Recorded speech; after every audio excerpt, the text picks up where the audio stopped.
Black Hebrew Israelites should follow Judaism. Man, I know y'all thinking this is clickbait. They think it's clickbait aside. Man, that sounds crazy. That Make sure sounds y'all get in crazy. here though. Y'all should already know. Anytime we come with a title like this, that's real provocative. Some deep, powerful information is getting ready to come out. So, what y'all need to do right now, because God is watching, is like and share the video.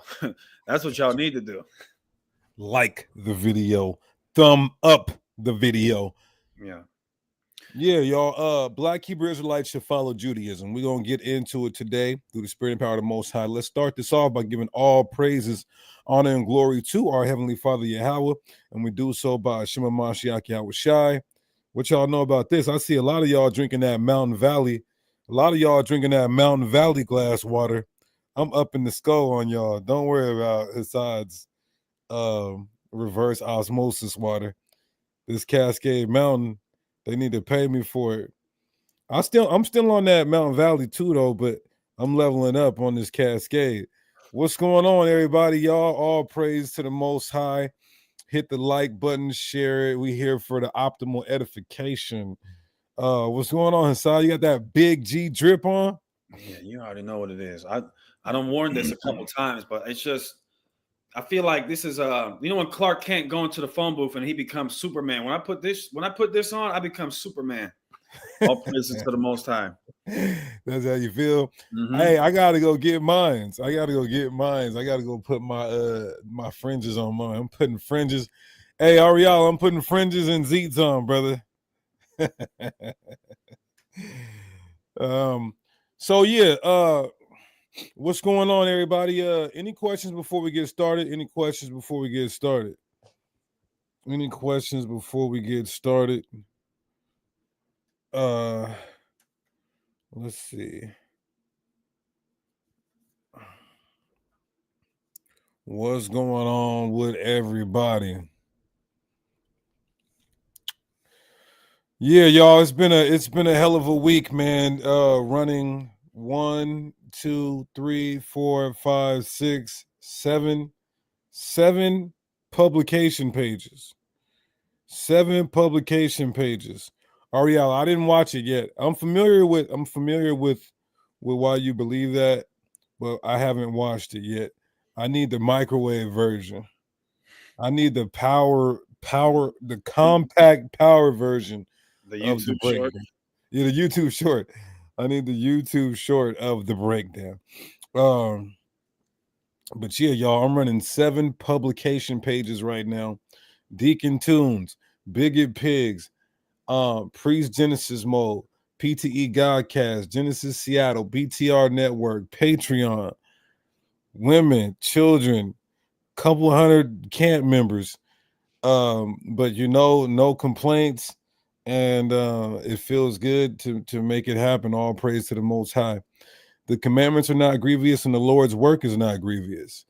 So yeah, it's definitely a blessing to be able to focus on the ministry and really provide these breakdowns, this edification for the body, so that if we have to be in this hell, in this prison camp known as Babylon, you guys have all the information.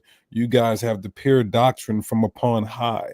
And this is also why I'm about to probably hire someone to create the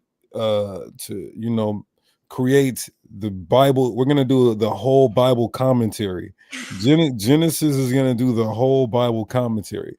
Now, I know that I do not, and I am not going to write out our commentary on the whole Bible.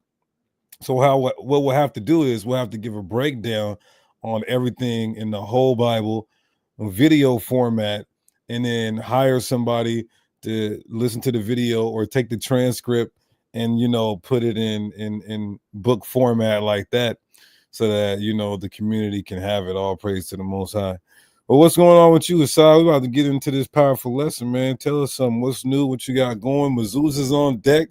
Yeah. New moon is tomorrow for the lunar Sabbath keepers. New moon is tomorrow. So we're going to be celebrating new moon tomorrow night. sundown. That means the Sabbath is instituted for this moon cycle. Do that again. Hold on, yeah, but no, listen, y'all. If y'all need a mezuzah, make sure y'all tap in with me on social media. At Brother Hassad on all platforms.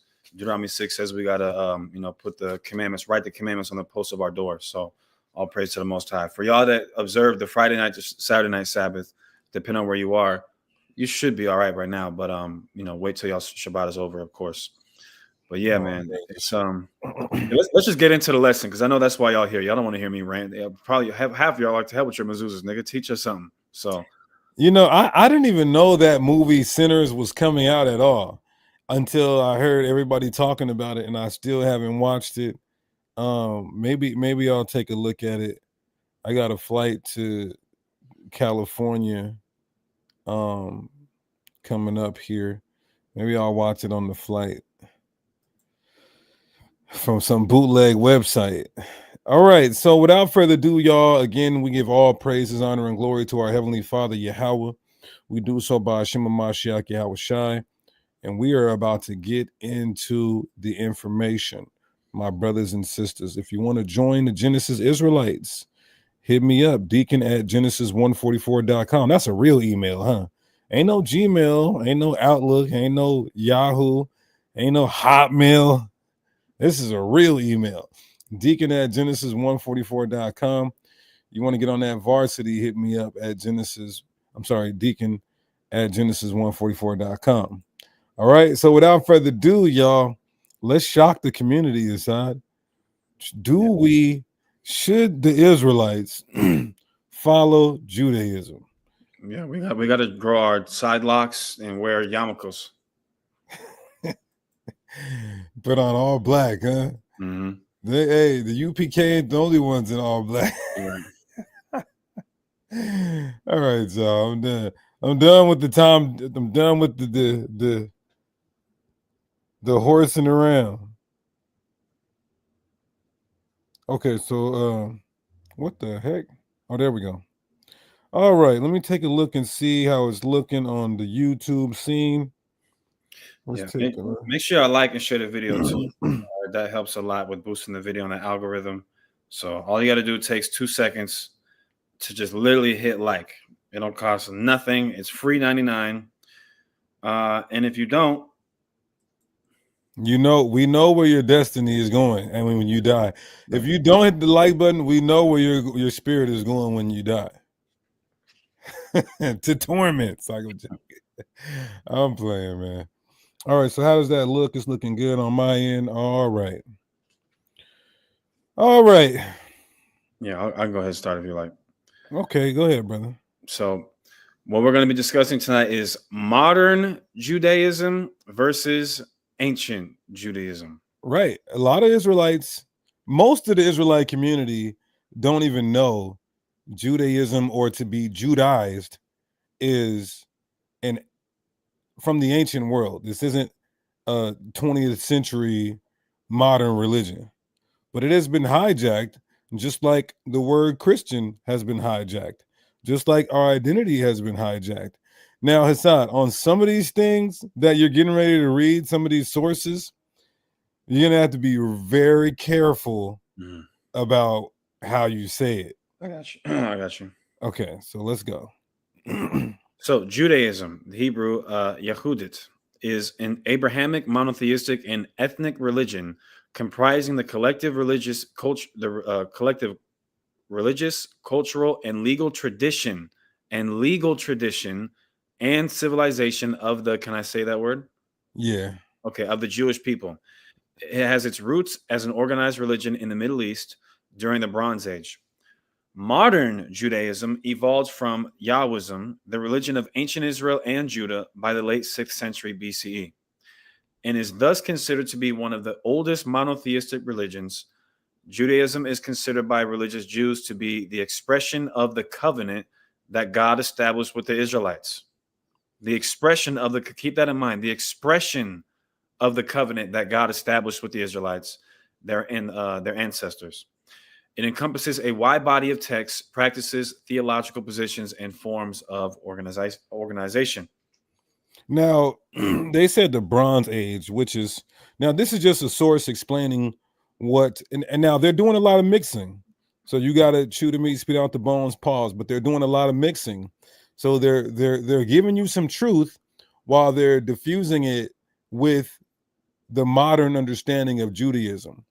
So you have to understand. Keep your eyes, everybody, on the Hebrew word that for Judaism, Yahudat or Yahudat. However you say it, they got the what's it called again? The um their dash and vowel points that they're putting in from the modern Hebrew. All right. So just keep your eye on this word.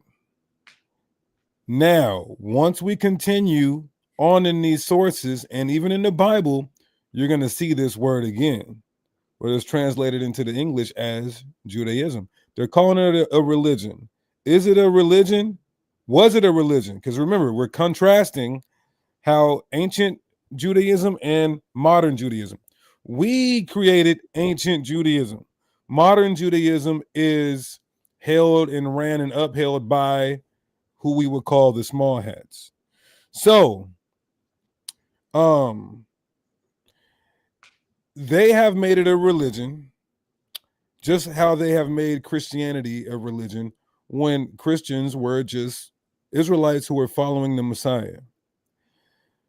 Now, what is the proper terminology for our codified laws and moral compass?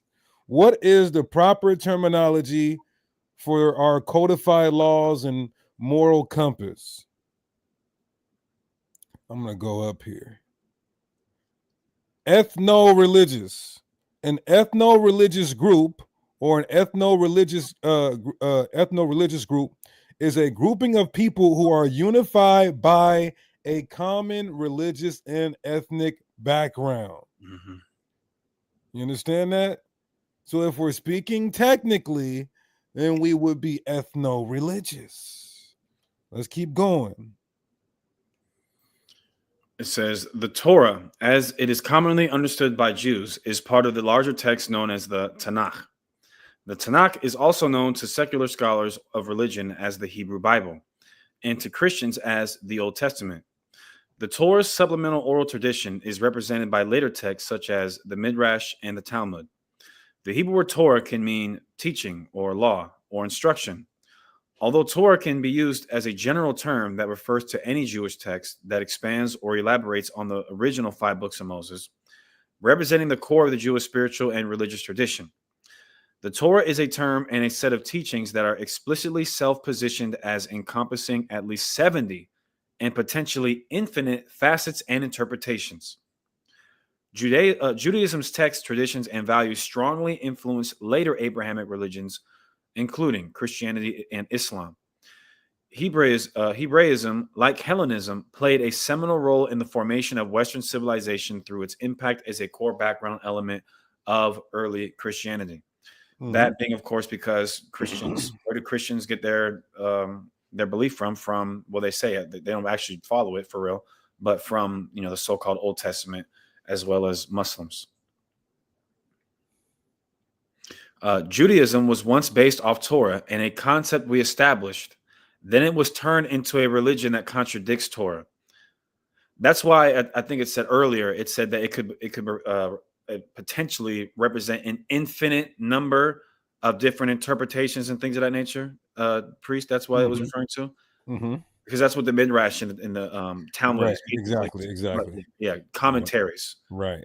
But that's not the word of God. That's not the instructions, Torah of the Most High. That specifically, I'm going to be very, very careful. That is referring to, again, the Midrash in the Talmud. The Gemara. Yeah. So the Talmud is the Gemara. So they'll give you multiple interpretations on one law, but it's not founded in the Torah to even do it like that. Mm-hmm. So what do we mean when we say Judaism, or to be Judaized, was once based off of the Torah and has been hijacked now to a religion that contradicts the Torah? Let's keep going. Go ahead. What does the word Judaism mean, and what is its origin? The term Judaism derives from we dismiss, a Latinized form of the ancient Greek oidasmos, from the verb, can read the Greek, quote, to side with or imitate the Judeans. Its ultimate source was, so that's what the origin of Judaism is, to imitate what the Judeans are doing, basically to follow whatever the Jews do. Well, now you have to ask yourself, well, what do the Jews do? What did the Heavenly Father give to the Jews? What distinctly separates them from the rest of all the other groups of people? It says its ultimate source was the Hebrew Yehuda or Yehuda, Judah, which is also the source of the Hebrew term for Judaism, Yehudit. Right, which how we would say it in the Paleo Hebrew. Good thing we got Ariala in the chat, but Ariala says it said Yahweh doth. So I want you guys, how we would say it in the Paleo Hebrew, Yahweh doth, and how they're saying it is Yahadat. Now I want you guys to focus on that word because it is in the Torah, and then translated into the English is Judaism. You can't get around this. Keep going. The term, what is that? Judaismos first appears in the Hellenistic Greek book of 2nd Maccabees in the 2nd century BCE. In the context of the age and period, it meant seeking or forming part of a cultural entity, and it resembled its antonym Hellenismos, a word that signified a people's submission to Hellenic Greek cultural norms.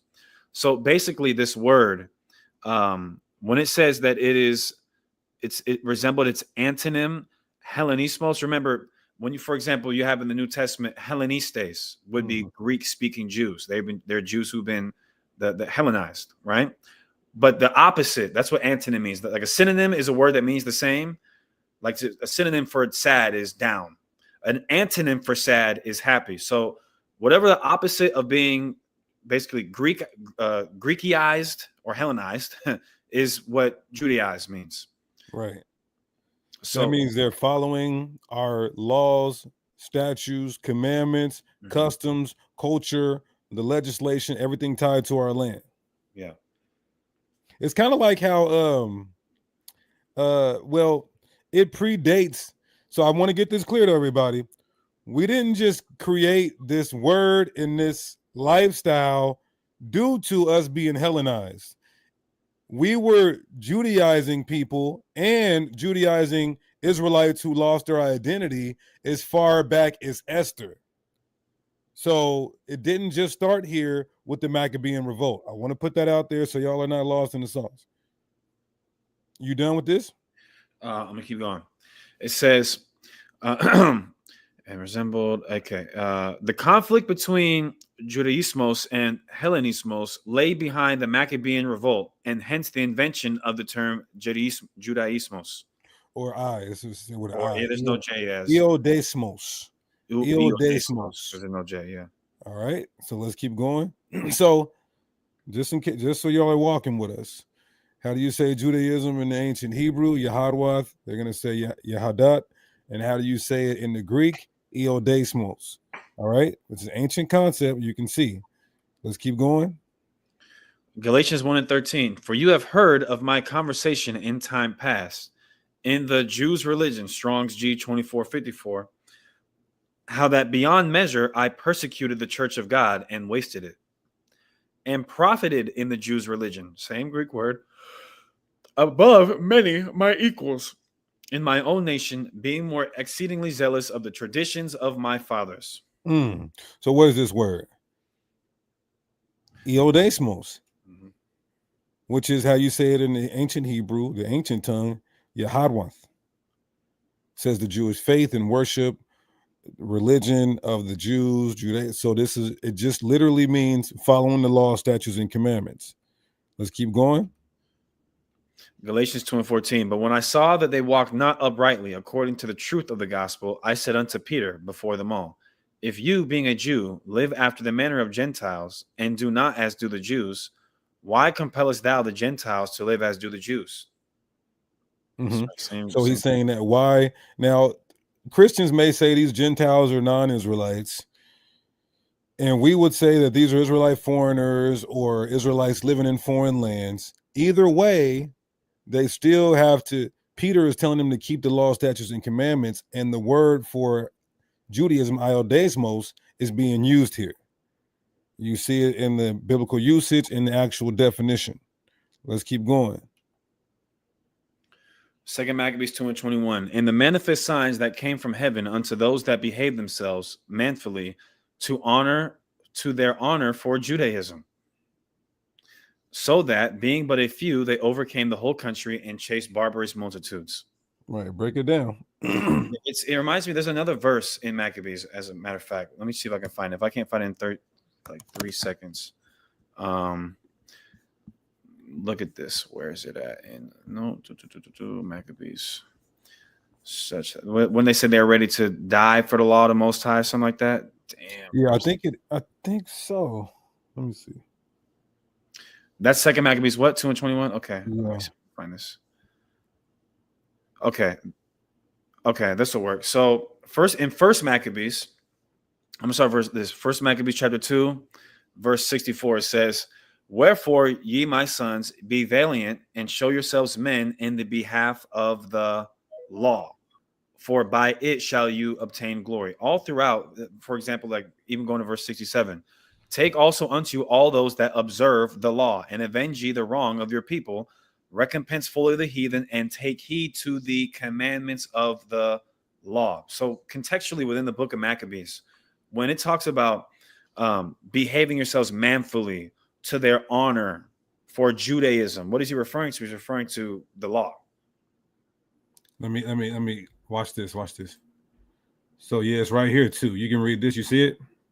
Yep. 2 Maccabees 8:1. Then Judas and they that were with him went privily into the towns and called their kinsfolks together and took unto them all such as continued in the Jews' religion.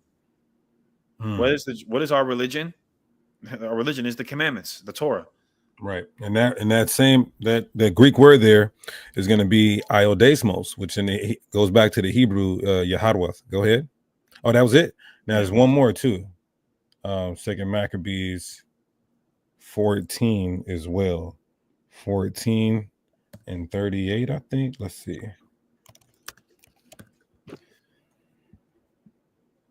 Yep. It is? Okay. 14 and 38 says, "For in the former times, when they mingled not themselves with the Gentiles, he had been accused of Judaism, and did boldly jeopard his body and life with all vehemency for the religion of the Jews." So notice what is used interchangeably right here. What is synonymous with each other? Judaism and the religion of the Jews. That's a dagger. Yeah, and Ariella brought out a good point. The word religion means to be bound. We are bound to keeping the law. Okay, so let's keep going. Now, here's where you see the shorter version of how you say Judaism in the ancient Hebrew. You see, we were saying Yahadwath. Now it's just Yahad. Remember, Christians come here all the time to try to say Gentiles can transform into another ethnicity. But these are two different words here. One became Jews, became Yahad. For fear of the Jews, Yahawah. You understand that? So you guys need to know that. Read that. Go ahead. Break it down, brother. Esther 8:17. "And in every province and in every city, whithersoever the king's commandment and his decree came, the Jews had joy and gladness." This is where Purim comes from. It says, "A feast and a good day, and many of the people of the land became Jews, for the fear of the Jews fell upon them." So look at so people will try to even go here in an attempt to say that there's always been a spiritual Israel, or, it doesn't matter what your ethnic background is. But look at the biblical usage right here. It says to become a Jew in fact or in frauds, or here we go, become Judaized. What does it mean to become Judah? You're following the laws of the Jews. You yourself are not literally becoming a Jew, but you're conforming to the ways of the Jews. Just for example, in the earlier source, we read that it's essentially the exact same thing. It's the antonym for becoming Hellenized. The Greeks are a distinct ethnic group of people, but people can become Hellenized. A Jew can become Hellenized. Do they become an ethnic Greek? No, they're adopting and following the ways of the Greeks. Put a one in the chat if that makes sense. So they aren't becoming that particular race of people, but they're following the ways of those people. They say when you have Paul Wall, for example. Is Paul Wall a black man, everybody? When people's feelings get hurt, when they figure out what I'm worth, is that a black man? No. But his vernacular, he got gold in his mouth. The way that he talks, some of his mannerisms are that of a so-called black person. But that doesn't make him a black person. He's following some of our traditions and our ways. Right? We could keep going. Yeah, like Ariel said, he got Houstonized. Euthanized or Houstonized. Okay, so how is modern Judaism in its literature not based off Torah? How does it contradict Torah? Now we get into how and when, and I was supposed to kind of talk about. So we first started really. Well, we've been Judaizing, strangers and foreigners who lived amongst us. And then we see the major influx, though, in Esther chapter 8. Then we see the major influx in the second Maccabees when we conquered all the surrounding nations. They got Judaized. Then we see the Herodians. Then we see the Kalanimus family, which is where you get the Ashkenazim from, right?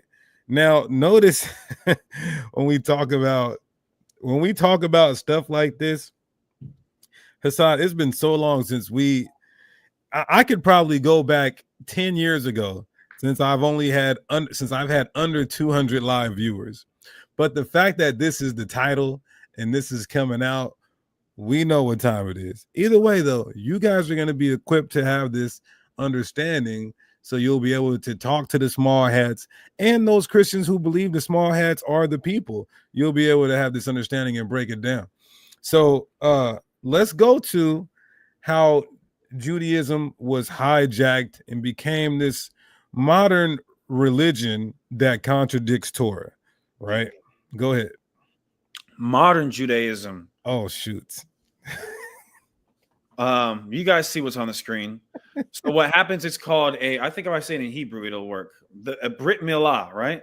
Yeah, Brit Milah is just the suction, but the Mezitza Pepet, Mezitza Pepet is the when you cut off, the God made a covenant with Abraham, and it involves cutting.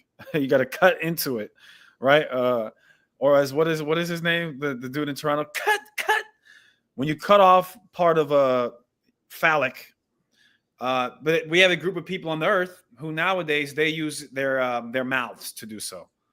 Okay, that's good. Yeah. So Mezitza Bepeh, which literally means, can I say that? Or we'll say organ suction. or organ suction is first mentioned in the Babylonian Talmud in Tractate Shabbos, which dates back to the 4th century. This is the 4th century Common Era, everybody. So this is not the 4th century BC. This is the 4th century Common Era. Right. What does that mean? We were gone already, so yes. we didn't make this up. Yeah. And it's I got to be very careful. We didn't talk like this. Okay. There's no mention of this when it's indisputable where the Israelites actually are. All of a sudden, some people, we're not going to say what, we're not going to say what religion the doctor was. Remember when Ye said that what religion the doctor was? But when they got a hold of our stuff, now this is what they're talking about. So it says, which dates back to the 4th century, about 1600 years ago. Right. So excuse me. I stand corrected. I got to qualify and quantify something. The modern religion, Judaism, is not based off of Torah, and it was hijacked, but it wasn't hijacked in the 20th century. It was hijacked when we got kicked out of the land after the Bar Kokhba revolt, when Rome had signed an executive order for the permanent expulsion of true Israelites to go back to the land. Then only the converts could go back to the land. The Judaized converts could be there. And so that's when they created this Talmud from 250 AD to about 500 AD. And this is where you get this stuff from. So it is from antiquity. It was hijacked in antiquity, and it contradicts Torah, but it still holds the same today. All right, so let's keep going. And I want to just, because you made a great point earlier. I know there's a lot of information to go into, but Priest just made mention of the my brain is so fried right now. The Herodian dynasty. Now, interestingly enough, what did John the Baptist rebuke Herod for? He rebuked Herod for practicing fornication. Yet Herod was the leader of us at one point. You know, he wasn't supposed to be, but he was. And so soon after these people come and hijack our stuff and, you know, put themselves in positions of power, now we start to see the Torah. That's like the infant stages. But then you see later and later, as our people get kicked out more and more, they start to pervert what our ancestors had valued, you know. But okay, it says there, Rev Papa says that any mohel who doesn't do mezitza b'pa is risking a baby's life, arguing it somehow prevents infections. Now, The mohel is the one who puts the lips down there. Yeah. Okay. Yeah. But let's they get the picture. Yeah. Where is it found at? It's because remember, Rabbi Eduardo tried to challenge me and say that where is it at the Mazitza Bapet in the Mishnah? It's everywhere in there, and it's in other highest literature that they have. But one is Mishnah Shabbat 19, verse 2. When the 8th day of a baby's life occurs on Shabbat, he must be circumcised on that day. Therefore, one performs all the necessities of the circumcision, even on Shabbat. One circumcises the foreskin and uncovers the skin by removing the thin membrane beneath the foreskin. And am I allowed to say this part? Yeah, just don't say the S word. No, the person that's getting it done to them. Okay. And sucks the blood from the wound and places on it both a bandage and cumin as a salve. Right. So he's flavoring it. Wow. That's all we need to say on that one. It's spicy. Lord in Christ. So yeah. Anyway, Shohan Aruk Yorei Dea 26510. Safe 10. The Orla foreskin must be placed buried in sand or dirt. Ramah. So to the blood from the mezitza should be spit into dirt. Right. So they'll suck it out and they'll yeah, that's wild. They'll hock to it, basically. This is not us. Yeah, this is not us. There's no way. Oh my goodness. Okay. It's read this. Leviticus 17:10. And whatsoever man there be of the house of Israel, or of the strangers that sojourn among you, that eateth any manner of blood, I will even set my face against that soul that hath eaten blood, and shall cut him off from among his people. You're not allowed to do that. Right. You guys are literally eating blood. Like, so what we're doing is pointing out, everybody, how ancient Judaism, we were Judaizing the heathens, and then they hijacked it in about the 3rd or 4th century AD when we got kicked out. And then they started prescribing laws and codifications that contradict Torah. That's what we're isolating here. Yeah. The Torah don't tell you to do all that. Go ahead. Exodus 4:25. Then Zipporah took a sharp stone. What did she do? She took a sharp stone. Did she say she used her mouth? No. It says Hold on, real quick. Yosef Yehuda. I never said the Ashkenazim were the main factors in compiling the Talmud. I didn't say that. Go ahead. It says, and cut off the foreskin of her son and cast it at his feet, and said, surely a bloody husband art thou unto me. In the NLT, it says, but Moses' wife Zipporah took a flint knife and circumcised her son. She touched his feet with the foreskin and said, now you are a bridegroom of blood to me. Notice, Zipporah is not performing this ritual, the mezitza b'pa. She's no normal, because this is what is she, a Cushite, Deacon, I believe? Zipporah is Midianite. Midianite. This is a person of color, likely, and only a non-person of color would. You guys get where I'm going. All right. Joshua 5:2. At that time, the Lord said unto Joshua, "Make these sharp knives." No, use your teeth. Use your right. Exactly. He didn't say make you sharp teeth. Right. Yeah, use your fangs, use your canines. No. At that time, the Lord said unto Joshua, "Make sharp knives and circumcise again the children of Israel the second time." So what were they using to circumcise? Not their mouths, knives. Modern Judaism says you're the seed of your mother. Ibn Hazer, 4410. Can I say the J word? Yeah. If a Jewish apostate betrothed a Jewish woman, his betrothal is completely valid, and she requires a right of divorce. Even if he had children after he left Judaism, if one of those children were to betroth a Jewess woman, the betrothal is valid. This is only true if he had children with a Jewess, even if she is an apostate. If, however, he had children with a non-Jewess, the children are considered non-Jews, even if the father is a Jew who is not an apostate. That is literally the opposite of what the Bible says. Right. The Torah says you're the seed of your father, Numbers 1:18. And they assembled all the congregation together on the first day of the second month, and they declared their pedigrees after their families by the house of their fathers. Cut. Ezra 2:59. And these were they which went up from Telamah, Telharsa, Karab, Adon, and Emer. But they could not show their father's house and their seed, whether they were of Israel.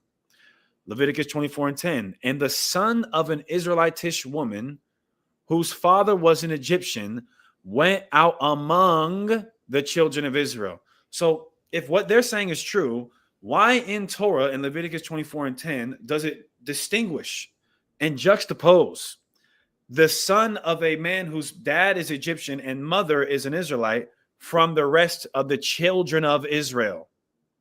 And then it says, and this son of the Israelitish woman and a man of Israel. Why is he being distinguished from a man of Israel if he himself is a man of Israel? Because he's not a man of Israel. He is a African. He's an Egyptian.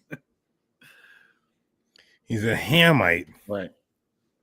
Modern Judaism, 9 candlestick menorah. Judaism says 9. I was just I would make a joke about it. Anyway. Exodus 25:31. And thou shalt make a candlestick of pure gold. Of beaten work shall the candlesticks be made. His shaft and his branches, his bowls, his knops, and his flowers, his is referring to the candlestick, shall be of the same. And 6 branches shall come out of the sides of it. 3 branches of the candlestick out of the one side. So you have 3 on one side, and 3 branches of the candlestick out of the other side. So you have 1 in the middle, and then 3 on each side. Right. That's it on that. Yeah. To get the picture. In modern Judaism, black skin. Do we have that audio? Yeah. Hold on. Were you gonna play that without me even saying this? Yeah. We're locked in. We're locked in. Hi, vocab. So in modern Judaism and in modern Christianity, I want to add that too.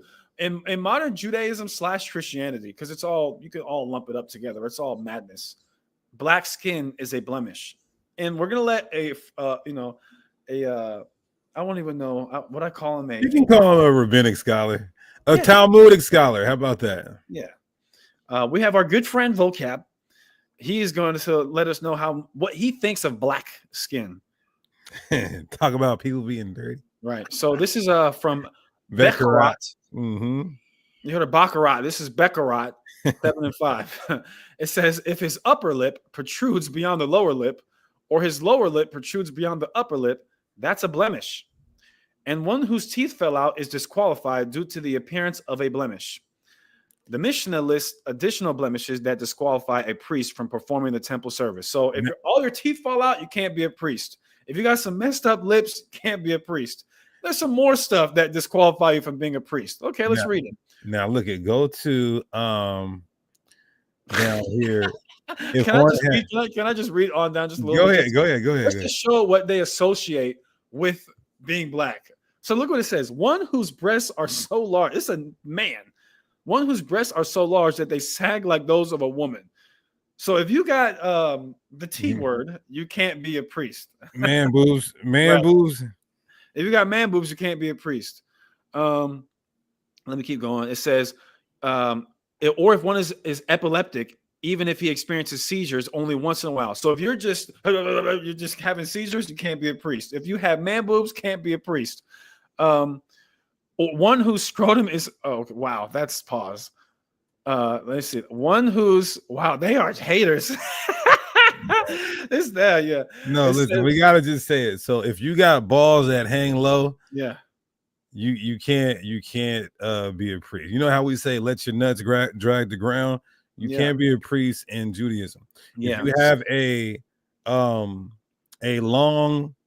if you have a big package, I'm going to say that.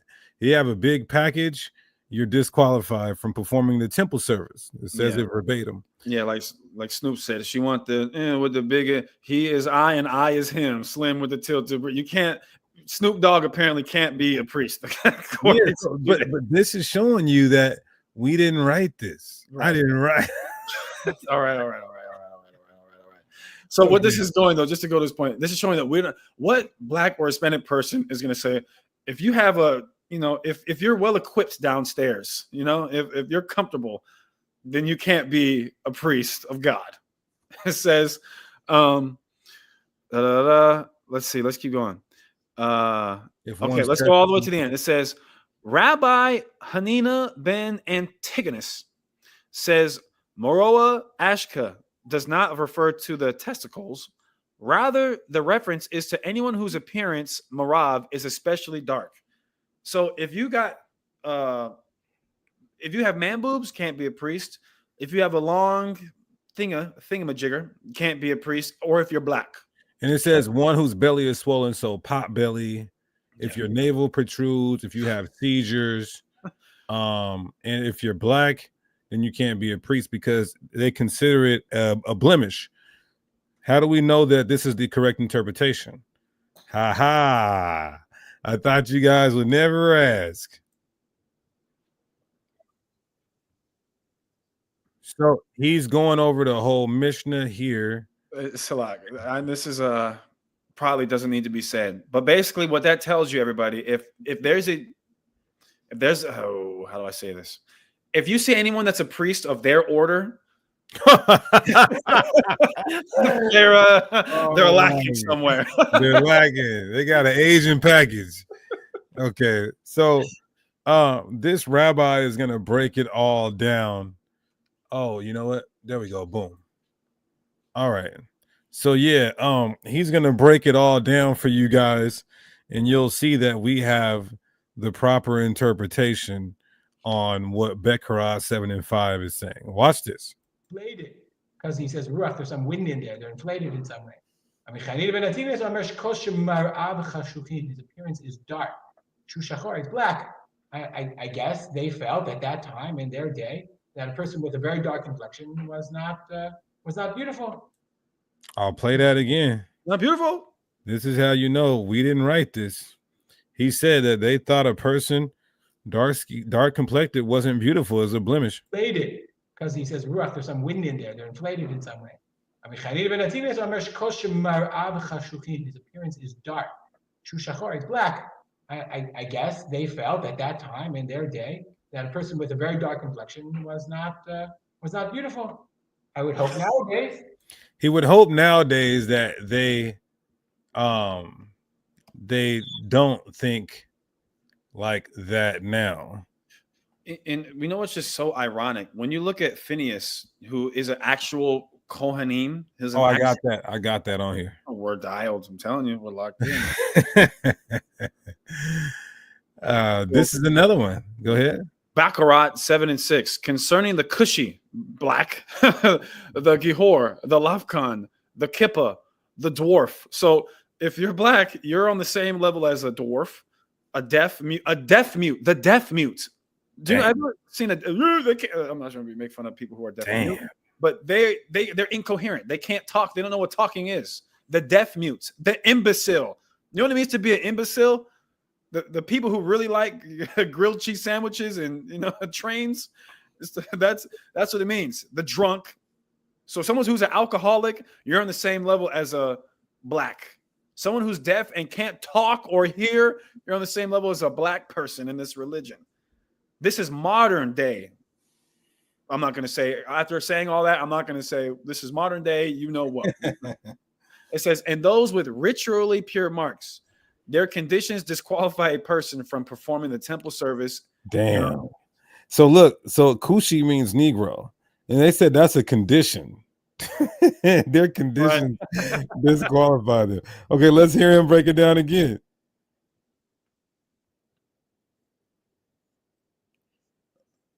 We're continuing to discuss Mumin of a Kohen, the blemishes of a Kohen.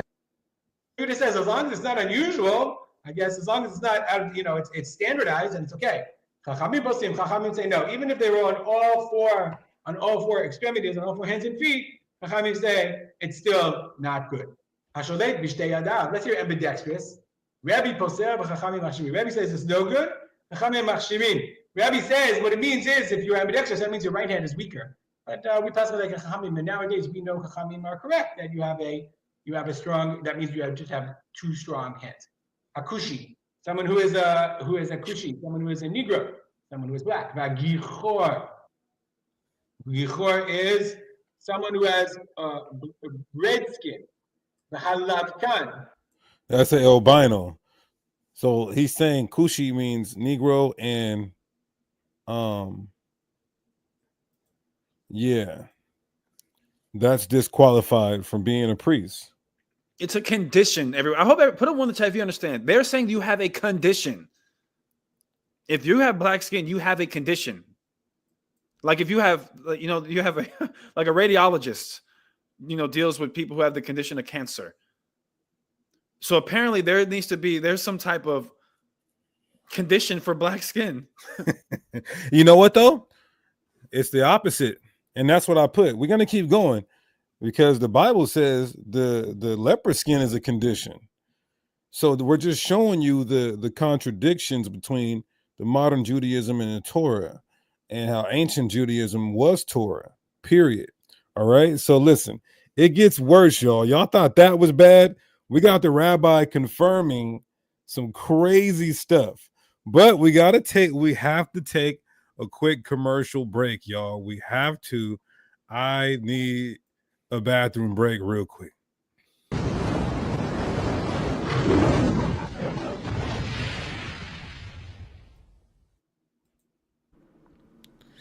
Sign up to all my YouTube pages, y'all. Priest Genesis Mode on the road to 40K subscribers. All praises, y'all. Genesis. Big G's, not the little ones. Also sign up to PTE Godcast. PTE Godcast. Make sure y'all go subscribe. Subscribe to PTE Godcast where we push the envelope. Say it again. Say it. We got our street. You're going to see a lot of my street ministry on Genesis Seattle. That's where we are located. Me specifically, but we're everywhere. We're everywhere. Make sure y'all tap in to Genesis Israelites Seattle. We got Deacon Tunes where a lot of my early releases on my music will be on. Sign up to Deacon Tunes, y'all. All praises. In the new channel, another new channel, we got Bigot Pigs. Bigot Pigs is a channel where we're going in on, basically the cops and how they give the white man the white privilege and absolutely unalive the black and brown man for doing the same thing that the white man did. My Patreon.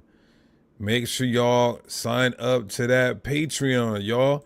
We got exclusive content and early releases on Patreon. That's patreon.com/Deacon Genesis, y'all. Support the ministry. Kwam Yasharala. Make sure you register and enroll to the Genesis Varsity Online Academy specializing in Hebrew apologetics. We will be on YouTube doing some responses and commentaries. pre-recorded videos, but the hands-on academics and scholarships, extensive and exhaustive breakdowns will be in the Genesis Varsity Online Academy. Email me, Deacon at Genesis144.com. PTE album out now on all platforms. Push the envelope. Message to the Nation video is out on Deacon Tunes and Priest Genesis. I got a ghost rider, Holy Spirit right for me. I didn't have to battle cause the Father fight for me. Maybe I'm the Lord's anointed cause my choice appointed. Probably thought I failed by now, so they disappointed. Or maybe I don't make it cause the mark of the beast, I won't take it. Authentic and I won't fake it. I love my haters, but if you put your hand out, I won't shake it. Nigga, I'm probably gonna break it. I swear the Israelites are getting worse than the churches, homie. The ones doing the work will be the first to put curses on me. Don't want my baby will, they want a hex or a crazy spell. Got guardian angels, I think it's Michael or Gabriel. I make it crack, I'm the dope. And we push the envelope. I'll have my bruise wipe you off. Never act like I'm hard, but I'm not Microsoft. No CEO, but I move like a boss. We the salt of the earth, y'all got no type of sauce. She seen big G's in my bio. Her eyes got bucked like Ohio. Embarrassing, don't wait till you're perishing. Nuclear missiles cook like kerosene. Life is a gamble, so please cast your lot. I need space to repent, but I'm no astronaut. Bible, my pistol, Hassan past the Glock. I'll spin your pastor's block, you'll feel the aftershock. Have you ever went on a mission in the tech jam? Have your little system went missing in a sex scam? Tell me, have you ever took a brick up off the scale? Have you ever had $1 million bail? Have you ever had to hide your Prozac or dope sack from your mom cause you know she smoked crack? Have you ever been questioned by the feds? Have you ever came home, wife sexing in your bed? Have you been on a journey to the dark side? Have you ever went on a mission and the car died? PTE, Big G, and I'm the priest. I'm about to feast. PTE, Big G, and I'm the priest. I'm about to feast. If you not 12 tribes, then I'm burning your village. Gentiles not concerning your feelings. Fake friends unconfirming your realness. Flow sick like a terminal illness. Edomites gotta die. They still believing that they can be saved. Demons trying to box you how it's shot, but I'm taking this fade. Wanna go to war, get with Genesis. Hit the email before the song finishes. Smashing on all of my nemesis. Grown men in the truth, soft like a feminist. Yeah, this ain't a rap, it's a eulogy. Killed every hater that was acting like they cool with me. I ain't never shook and I'm a rider. They say they want beef, then I'm cooking like I'm Kaya.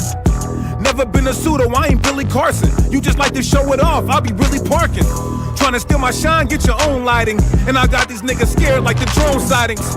Sis try to play me turn savage on her. I don't know who she thought I was, but I ain't Travis Hunter. Support the camp and the frontliners doing the Lord's work.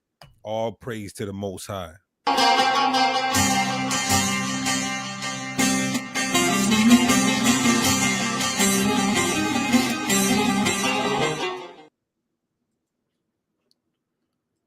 You see?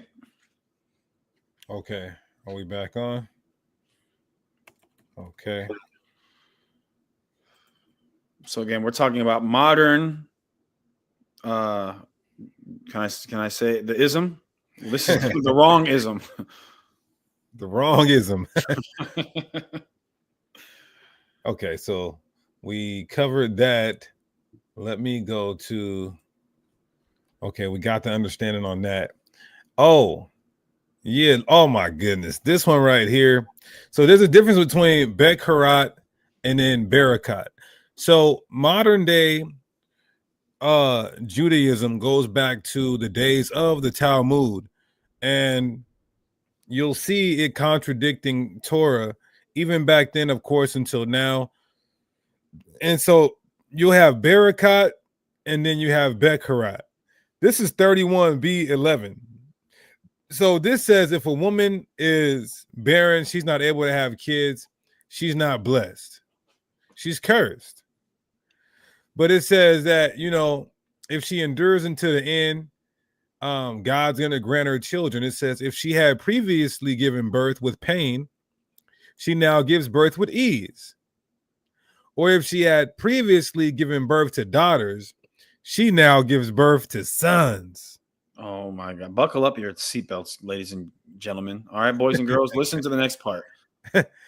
Or if she had previously given birth to black children considered to be unattractive, she now gives birth to fair children. Or if she had previously given birth to short, weak children, she gives birth to tall, strong children. Yeah, it's triggering, man. It's triggering. What you got to say about that, Assad? This is why, you know, they don't want you to read their literature. This is why, because the moment you start to read what they actually believe about you, now, you know, now it's very interesting. I got to be very careful what I say, but yeah. That's crazy. Now, this is Guide for the Perplexed by Maimonides, right? Also known as the Rambam, the rabbi who was a rock star of their religion, of their faith. On book 3, chapter 51, page 384. Okay, let's keep going. Page 384. What do we see? What do we see? Here we go. Can you see this, Assad? Yep. It's okay. It says the people who are abroad are all those that have no religion, neither one based on speculation nor one received by tradition. Such are the extreme Turks that wander about in the north, the Cushites who live in the south, and those in our country who are like these. I consider these, the Turks in the north and the Cushites in the south, black people, I consider these as irrational beings and not as human beings. They are below mankind, but above monkeys, since they have the form and shape of man and a mental faculty above that of the monkey. Keep going. No, that's it. Yeah. So we're subhuman, is what they're saying. That's literally what it means to be. What do they say? They are below mankind. Sub means under. A submarine, you're under the water. They're saying we are subhuman. We're subhuman, but we're above monkeys. Hold on. What does it say in the chat? Let's see. Let's take a look at the chat. Camster email. Anybody believing in any type of idol or black Jesus or anything like that is pursed out and killed, and the remainder of the Israelites are allowed into the land and is resurrected. Pretty much it. What? What? What are you talking about, man? He's all over the place, bro. You you all over the place, my man. So in Bereshit Rabbah 36:7, it says that, you know, when Noah's son looked upon his nakedness, the curse was black skin. If you look at the bottom, it says, you have prevented me from doing something that is done in the dark. Therefore, your seed will be ugly and dark skinned. You guys think we're making this up? This actually says that. Go ahead. Where that's what he said to Ham. Let me see. Or is that what he said to Canaan? Let me see. Because they're saying that Canaan was present. Okay. Which the Torah doesn't even say that. Where does it say? Where does it say your seed will be okay, here we go. You have prevented me from doing something that is done in the dark. Therefore, your seed, talking to Ham. Okay, your seed will be ugly and dark skinned. Wow. That's what it says on the bottom. Could you highlight that, priest? It says, or are you able to? Do you guys see where? No, you're not able to. Okay, on the bottom, the very last, like the third line to last, it says, this is what Rabbi Huna also said in Rabbi Yosef's name. Not what God said, but what this fool said about black people, basically. It says, you have prevented me from doing something that is done in the dark. Therefore, your seed will be ugly and dark-skinned. So they're saying the Hamites are ugly and black. Black equals ugly. This is who we are a very good-looking people, everybody. I think we can say that. And you guys know what I'm about to say. So just, all right, we'll move on. Camster email says he's doing talk to text. Campster email, you're welcome to come on here and just kind of explain to us what you mean by what you're saying here. We want to hear you out. He said the Most Almighty is a Savior alone. Okay, so we want to hear you out, brother. We want to give you a chance to help save our souls, you know? Okay, so let's keep going. So the Torah says black is beautiful, while, you know, their literature says it's ugly, it's a curse, it's a blemish, it's a condition. Songs of Solomon 1:5. I am black but comely, black and beautiful. Even Jewish scholars will say that this is a metaphor for all of Israel. It says the Negro can't be a priest in modern Judaism, but the Levitical priests were called Negro. It says that white, but this is why I say it's saying the exact opposite of what the Bible's saying. Because the Bible's saying that pale skin is a curse, not black skin.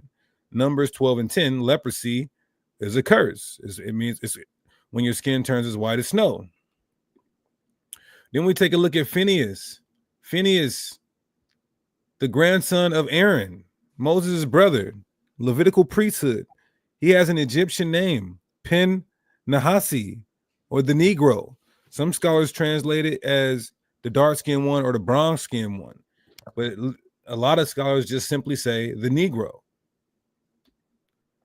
So there are two theories with the meaning, because they try to act like, oh, it's the mouth of the serpent. But 60% of scholars agree that his name means Negro, and the mouth of the serpent is just Hebrew folk etymology. What does that mean? It's a theory of interpretation while you ignore the original language that the name is in, right? There's some sources. There's some sources that y'all can screenshot just to prove what his name actually means. These people are trying to tell us that that God thinks that, you know, the Regina Hall, Santa I could go on and on. Some of them sisters are married, so I'm not going to speak on it too much. But that black women and Hispanic women are we are the ugly. Do they have something to show? You know, do they have a Halle Berry? Where's the Halle Berry? Where's Halle Berry at? Get out of here, bro. Wow. You guys see what's on the screen? I won't say that. We'll just call it MJSD. All right. Modern gay deviancy. Yeah, this is where we're going to have to be very careful. Because modern Judaism has a lot of sexual deviancy, and the Torah prohibits all of it. Literally. So we're just going to have to roughly paraphrase a lot of this stuff that we're about to read here. So this is okay. Nida 5 and 4. A girl who is, this is what they're saying. This is what they say. This is what they believe. This is what they teach. And you follow that? God damn. Yep. So, boy. A girl who is 3 years and 1 day old. A girl who is 3 years and 1 day old, a baby, whose father arranged her betrothal, is betrothed through intercourse, as the halakhic status of intercourse with her is that of intercourse with in all halakhic senses. Now. Wow. We just got to read that without expounding. But they might think we're lying. Let's hear the rabbi break it down.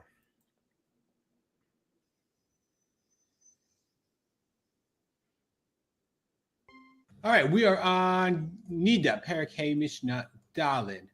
Fourth Mishnah, the 5th chapter of Masechet Nida. Now we're talking about the earliest possible age for a certain halachic status. And the Mishnah doesn't make any value judgments. Like we said a bat yom echad, a girl who's 1 day old, can be a Nida, to me, Abba Nida. But here we're talking about a sexual act. And for me, I find it, I'll just say as an introduction, somewhat troubling. The Mishnah makes no value judgments. So the Mishnah, as I'll explain in a second, says the Mishnah, Bat shalosh shani b'yom echad, a girl who's 3 years and 1 day old, mitkadeshet b'bi'ah.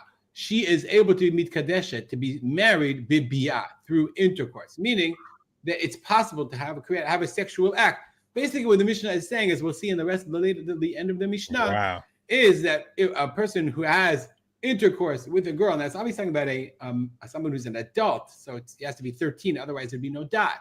But there can be intercourse with a girl who's above 3 years old, and that intercourse makes her a be'ula, not a betula. But nonetheless, the idea of someone having intercourse for these purposes of kiddushin is extremely troubling, to say the least. So the Mishnah, I'm gonna. Whoa! Yeah, no one. What in the name of God? No wonder they're not going to be able to pick up on this one, though, Deacon. No wonder there was a guy. No wonder there was an evil mustache man that was going, "You didn't take it." Nah, for real. Golly. Oh, goodness. Yo. He said, okay, so he said 13 and up is an adult. And if you're 13 and up, then you can take that 3 in 1 day old. Damn. But at least he said he's trying to save face for his religion. At least he said that, it's extremely troubling. But your people said that. Wow. Your people said now that. it somehow, I don't know if you call it worse, but there's more. In that same nida, in the case of a boy, 9 years old and 1 day old, a 9-year-old boy whose brother has died childless, who engaged in intercourse. I think even though we're reading this might not be smart for the YouTube. Yeah, just don't say the I word. The what word? The I word. Enter. Yeah. Okay, I got some. In the case of a boy 9 years old and 1 day, whose brother had died childless, who engaged with his yevama, his brother's widow, the status of the engagement, the deed is that of halachic deeds. Yeah.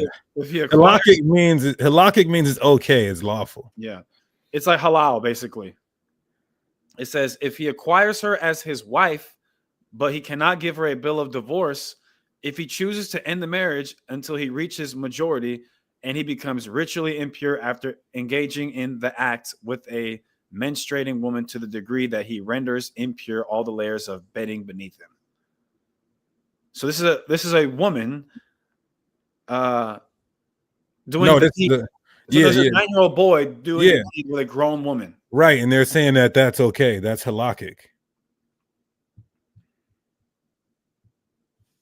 Okay. Yeah, you guys think we're lying? We know we got Nidah 5 and 7. The sage. Oh, go ahead, my bad. The sages stated a parable. Oh God, they have a story about it now. Parable based on the development of the fruit of a fig tree, with regard to the 3 stages of development in a woman. Oh my God! Minority, young womanhood, and grown womanhood. An unripe fig, a ripening fig, and a ripe fig. An unripe fig represents the stage when she is still a child and has not yet developed the signs of puberty. Okay. A ripening fig represents the days of her young womanhood when she reaches 12 years and 1 day and has developed 2. Can I say that? Is that a big deal? Where does it say that? Hairs.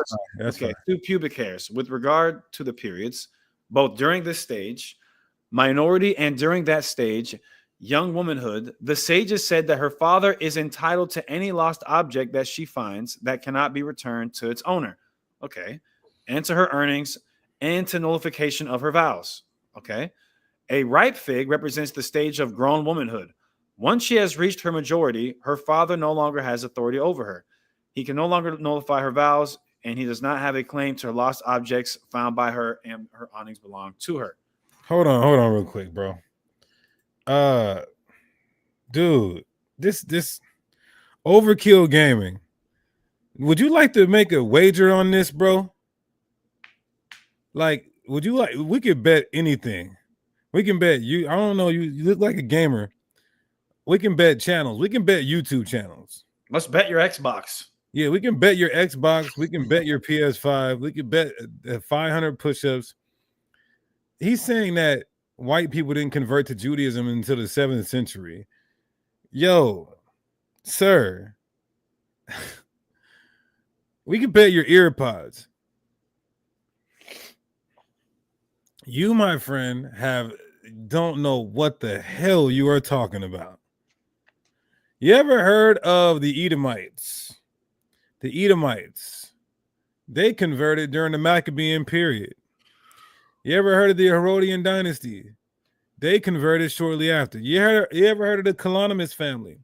Those are first century Roman converts, rich family, who then created the Ashkenazim up in Europe. What in the hell are you talking about? Now, also, too, let's say it wasn't the Ashkenazim. These are clearly converts writing this because we weren't there. Let's say, oh, okay, Overkill Gaming. Let's just put a link in the chat. Let's put a link in the chat. It's been a while since I've talked about the Edomites with somebody. So I'm gonna put a link in the chat so you can come on here. We can talk about the Edomites. Either way, though, whether you say the Edomites are white or not, we just proved there was 4 influx of converts that were not Israelites. You're still done, my man. So if you want to talk about who actually composed the Talmud, let's do it. If you want to talk about who the Edomites are today, let's do it.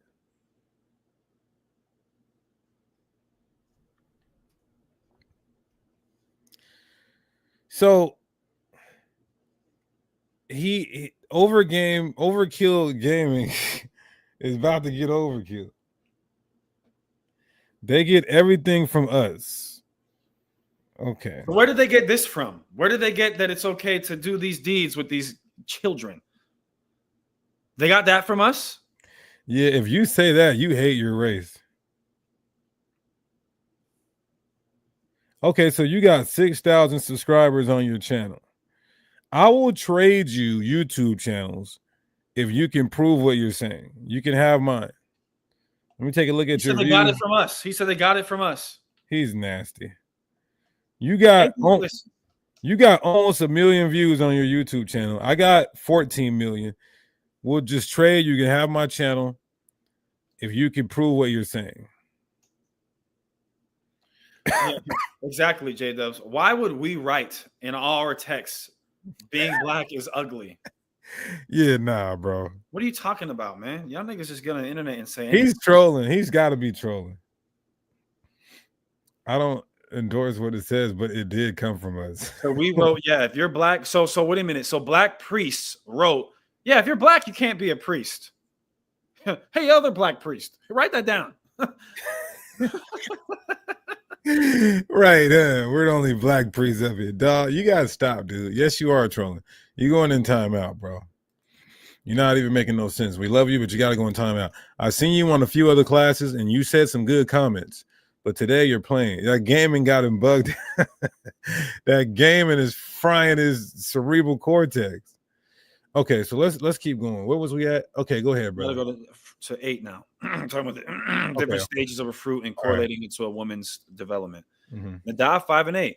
What are the signs that indicate grown womanhood? Rabbi Yosei Hageli says, grown womanhood begins from when her breast grows sufficiently so that a fold appears below the breast. Rabbi Akiva says it begins from when the breasts sag on the chest. Ben Azai says it begins from when the areola at the tip of the breast darkens. Rabbi Yosei says it begins when the breasts have developed to a size where a person places his hand on the nipple and it depresses and slows to return. Oh my God, that is so. I mean, I would tell you to exegete it, but you know, whatever, man. Let's just. Yevamot 59b7. When Rabbi Dimi came from Eretz, Yisrael, he said there was an incident involving a certain girl in the village of Hitlu who was sweeping at the house. In a village, Kufri, a dog used for hunting, the dog did something bad. Yeah, the dog did something. The dog was a bad boy in this woman. Yeah. And the dog went, here we go. The dog went into the woman. And what did they say? It says, and Rabbi Yehuda Hanasti permitted her to the priesthood. Hold on, permitted her to the priesthood. Permitted her even to a high priest. So basically, he said, even after an actual dog went unto her, she's still eligible in halakhic for her to marry a high priest. And wow. And Rabbi Yehuda Hanasti permitted her even to a high priest, as she was still considered a virgin. The Gemara is puzzled by this comment. Was there a high priest in the days of Rabbi Yehuda Hanasti? Rather, Shmuel meant that she is fit for a high priest. So remember, you guys, Leviticus 21 says a high priest can't even just deal with any woman, that he is only allowed to deal with an Israelite woman who's never known a man. Right. But apparently, you can know a dog. Wow. And then here's the thing. The Torah says she's supposed to get unalived. Wow. You want to, that's true. One. But two, think about this though, Deacon. In Leviticus 21, it says that priest, it's a violation if he doesn't go and get with one of his own. Let me, matter of fact, just read this. Look at this. This is so disgusting. These people are crazy. Oh, oops. You know what? Good thing we got so many other platforms. Damn, I didn't. Lord in Christ. We love Israel. We love Israel. We love Israel. Yeah, we love Israel. Love Israel. Oops. Leviticus 21, and let's see. Where is it at when it says neither shall you get a high priest? That's what Leviticus. Okay, here we go. In Leviticus 21, it says in verse 13, and he, the high priest, shall take a wife in her virginity, a widow or a divorced woman, or profane, or a harlot. These shall he not take, but he shall take a virgin of his own people to wife. Neither shall he profane his seed among his people, for I, the Lord, do sanctify him. So the high priest is given specific rules that they are not allowed to deal with a non-virgin that's not an Israelite. But you can deal with an animal, apparently, or you can deal with a woman who's dealt with an animal. But you couldn't deal with a black woman, though. Wow. According to them. Hold on. What just happened? No, I'm gonna share my screen again. My bad. Okay. My bad, y'all. Okay, we're back. Okay. So he said, wait, rewrote that? Listen, bro. Anybody saying that we wrote this, I'm telling you, like, when martial law happens, I'm really coming for you, bro. I'm gonna get you. We got the couple boogeymans on here, and we gonna get you. All right. Okay, so where we at? Okay, let's next one. Okay. Torah on deviancy of the S sort of deviancy. Right, because in the Torah, just to give you some context, it gives you, because in the Talmud, they're saying when you hit 3 years old in one day. But in the Torah, it said you got to be about 20 years old. You could roughly paraphrase it or break it down. Go ahead. Deuteronomy 3:18. And I commanded you at that time, saying, the Lord your God hath given you this land to possess it. You shall pass over arms before your brethren, the children of Israel, all that are meet for the war, but your wives, your little ones, your cattle, for I know that you have much cattle, shall abide in your cities, which I have given you. So, well, this is letting us know what a child is. This is the age is what makes a child, what makes a man, what makes a boy. Numbers 1 and 20. Who goes to war? It says every male from 20 years old and upward. So a male that is 20 years old and upward is distinguished from little ones. That's a grown man. That's an adult. 1 Corinthians 7 and 36. But if any man think that he behaveth himself uncomely toward his virgin, if she pass the flower of her age, and need so require, Let him do what he will. He sinneth not. Let them marry. You know what I'm thinking? Maybe GMS are reading the Talmud. Oh, boy.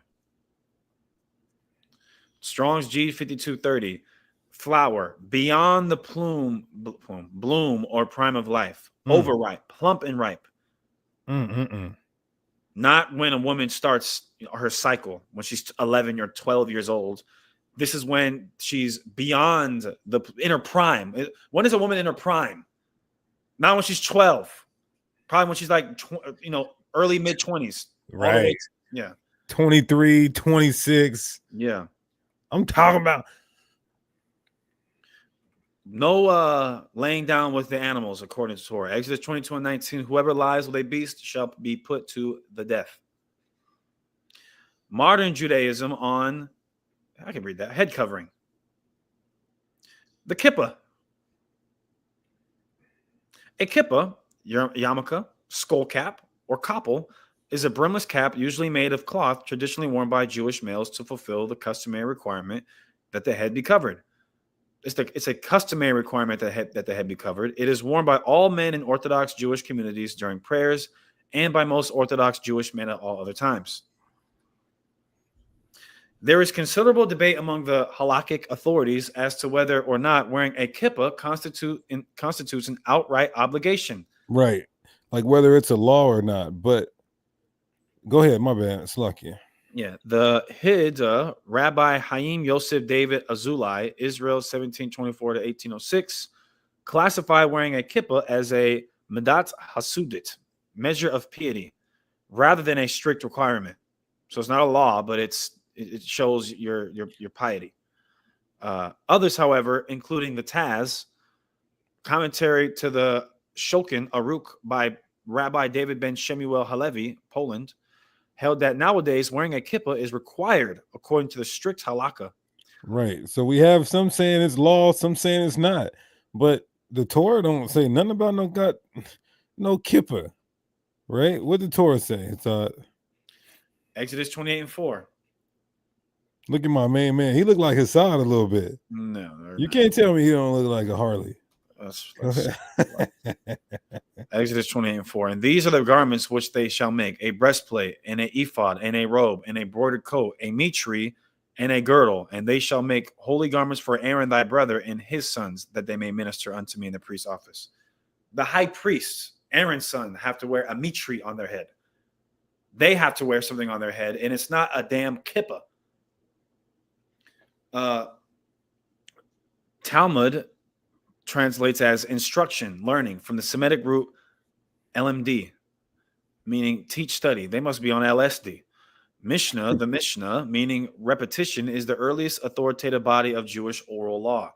Gemara, in a narrow sense, the word Gemara refers to the mastery and transmission of existing tradition.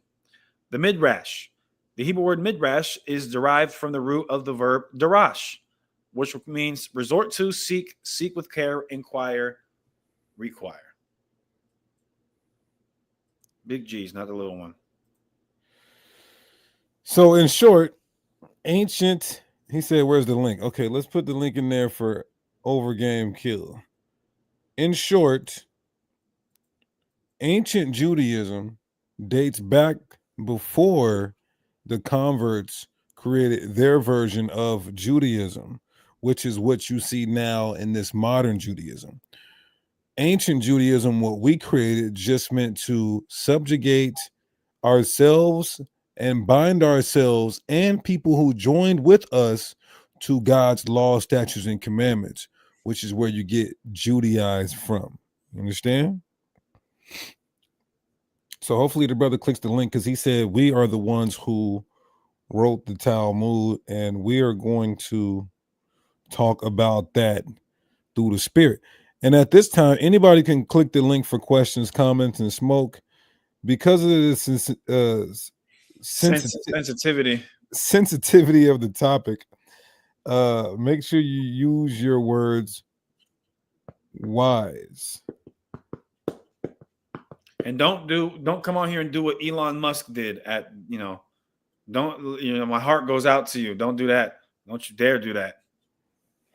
OKG. Don't do that. You got to turn off the YouTube in the background, my brother. If you are a brother.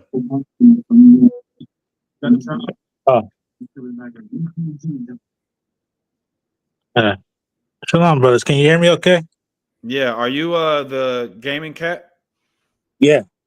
Okay. So I can barely hear you guys. Hold on.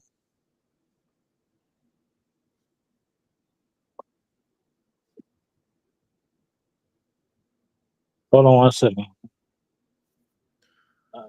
And as you're getting that figured out, please be mindful to use very careful language on here. Yeah, I can hear you guys good now. Okay, so you said that you believe the Midrash, the Talmud, and that literature was written by our people. If that's in fact the case, why would our own people say that black skin is not only a sign of basically an ailment, but that a priest can't have black skin?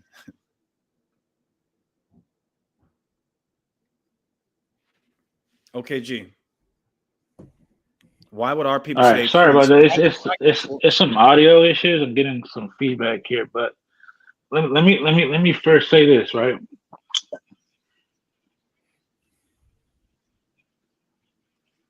Yeah, say it. Turn your YouTube browser off, bro. How are you a gamer? Hold on, man. Anyway, can you hear me? Yes. All right, look. So first, let me say I'm not against you guys. I'm actually a supporter of you guys. I watch a lot of thumbs up. A lot of you videos. We're not against rap. Yeah, so I'm not here attacking, but I do disagree. I do disagree with certain things that you guys are saying on this subject. Like when I came into the truth of of who we are, I knew a black rabbi, right? Okay. And he taught me a lot, right? He taught me Hebrew. He taught me how to practice. He taught me. I didn't go the traditional one West route like everybody else. I went through the actual traditional route, connecting us back to our heritage that we lost. Brother, I don't know if you guys appreciate that, and I know you want to give your testimony on how you came into the truth. No, beautiful. I'm asking you a direct question based on what you said in the chat. You said that our people wrote those things. I'm asking you, if that's the case, why would black people call black skin a blemish and say that if you have this blemish of black skin, that you are disqualified from being a priest? Okay, so first of all, can you pull it up in Hebrew?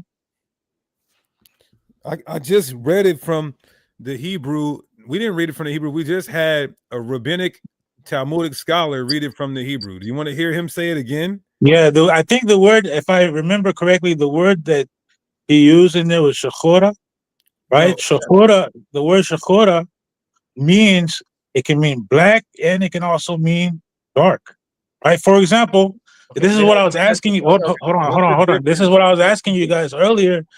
All I was asking is for you guys to be fair, because you guys are presenting this as everything in the Talmud or everything in these rabbinical works is like anti-black. Okay, let's be. But it's black people, black people that wrote this stuff. Okay, and they even say, for example, that Ham was Shakora. He was black.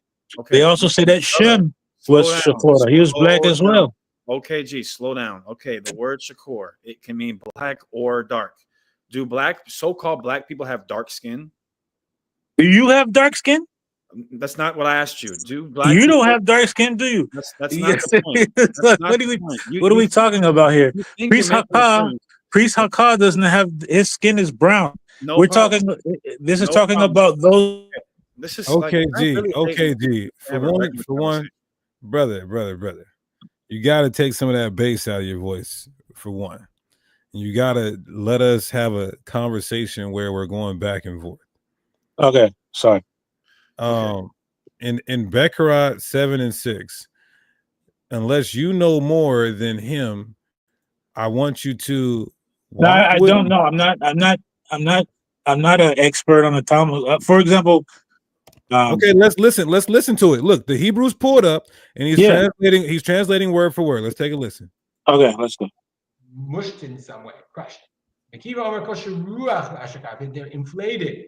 because he says ruach, there's some wind in there. They're inflated in some way. His appearance is dark. Shushachor is black. I guess they felt at that time in their day that a person with a very dark complexion was not beautiful. That's what word, Deacon. That's what word is highlighted. What is that? Can you read that? What that says right there? The highlighted word, sir. Yeah, it's hashukim. Hashukim. Okay, what does that mean? I don't know what that means.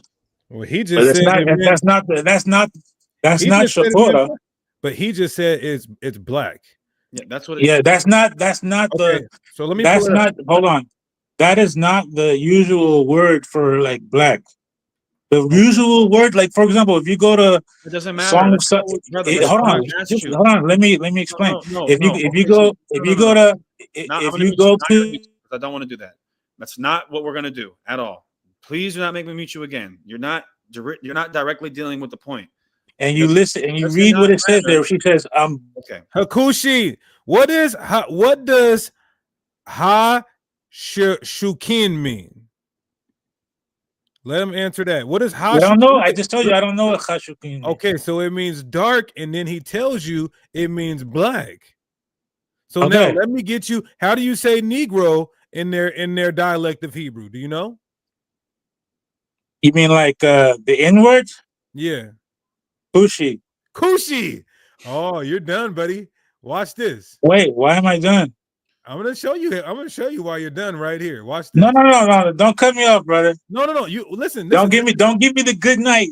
Don't give me the good night. Good night. I promise you, I'm not. Listen up. Watch this.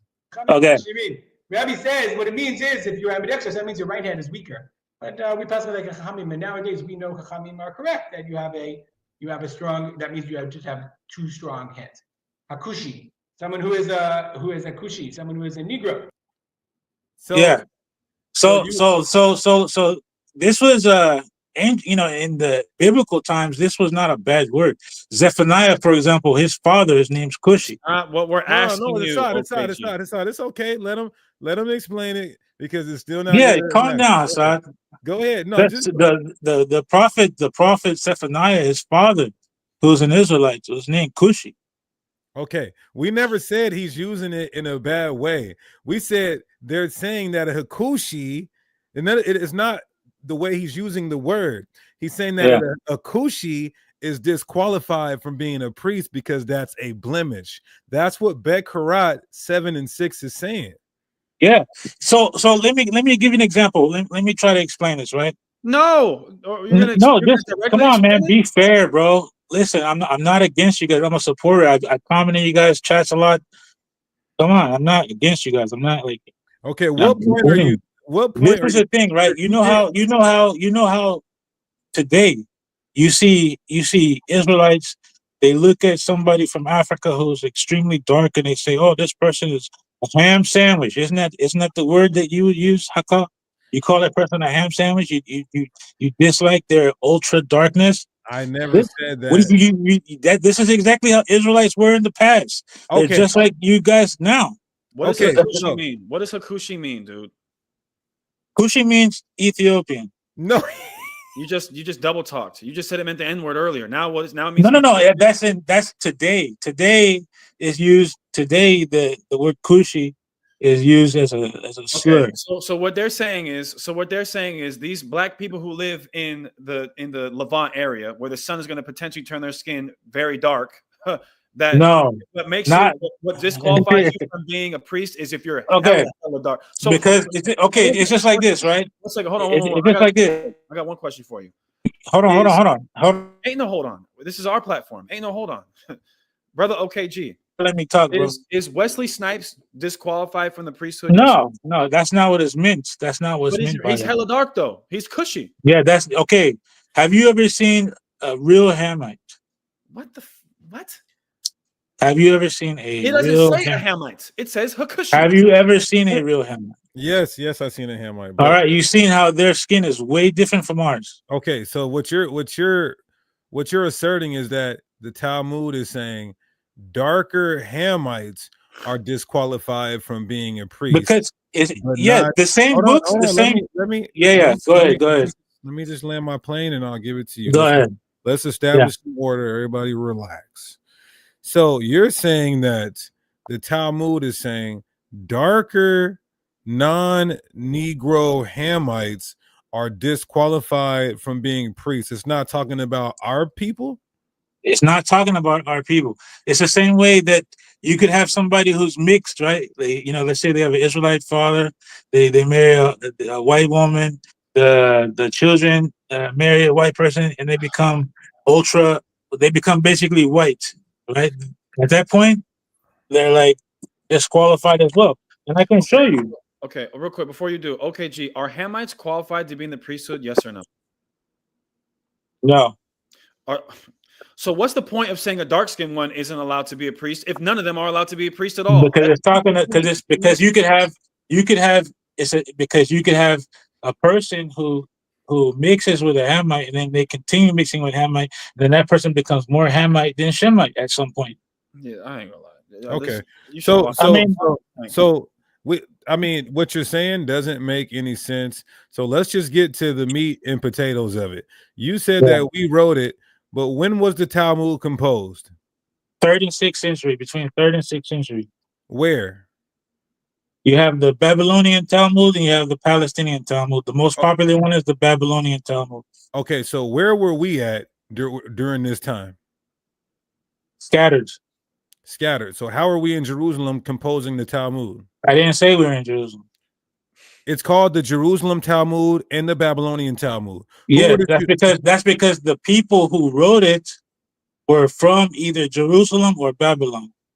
Okay, but we weren't in there. We got expelled for good. So it doesn't matter that you were in there. It doesn't matter if you were in there. That's where they came from. That's where it came from, or that's where it came from. The people who came from those two areas. So you had the one group of elders who came from Babylon. They wrote the Babylonian Talmud, right? You had another group of elders who were from Palestine. They wrote the Palestinian Talmud. And where did they write it at? I don't know their geographical location when they wrote it.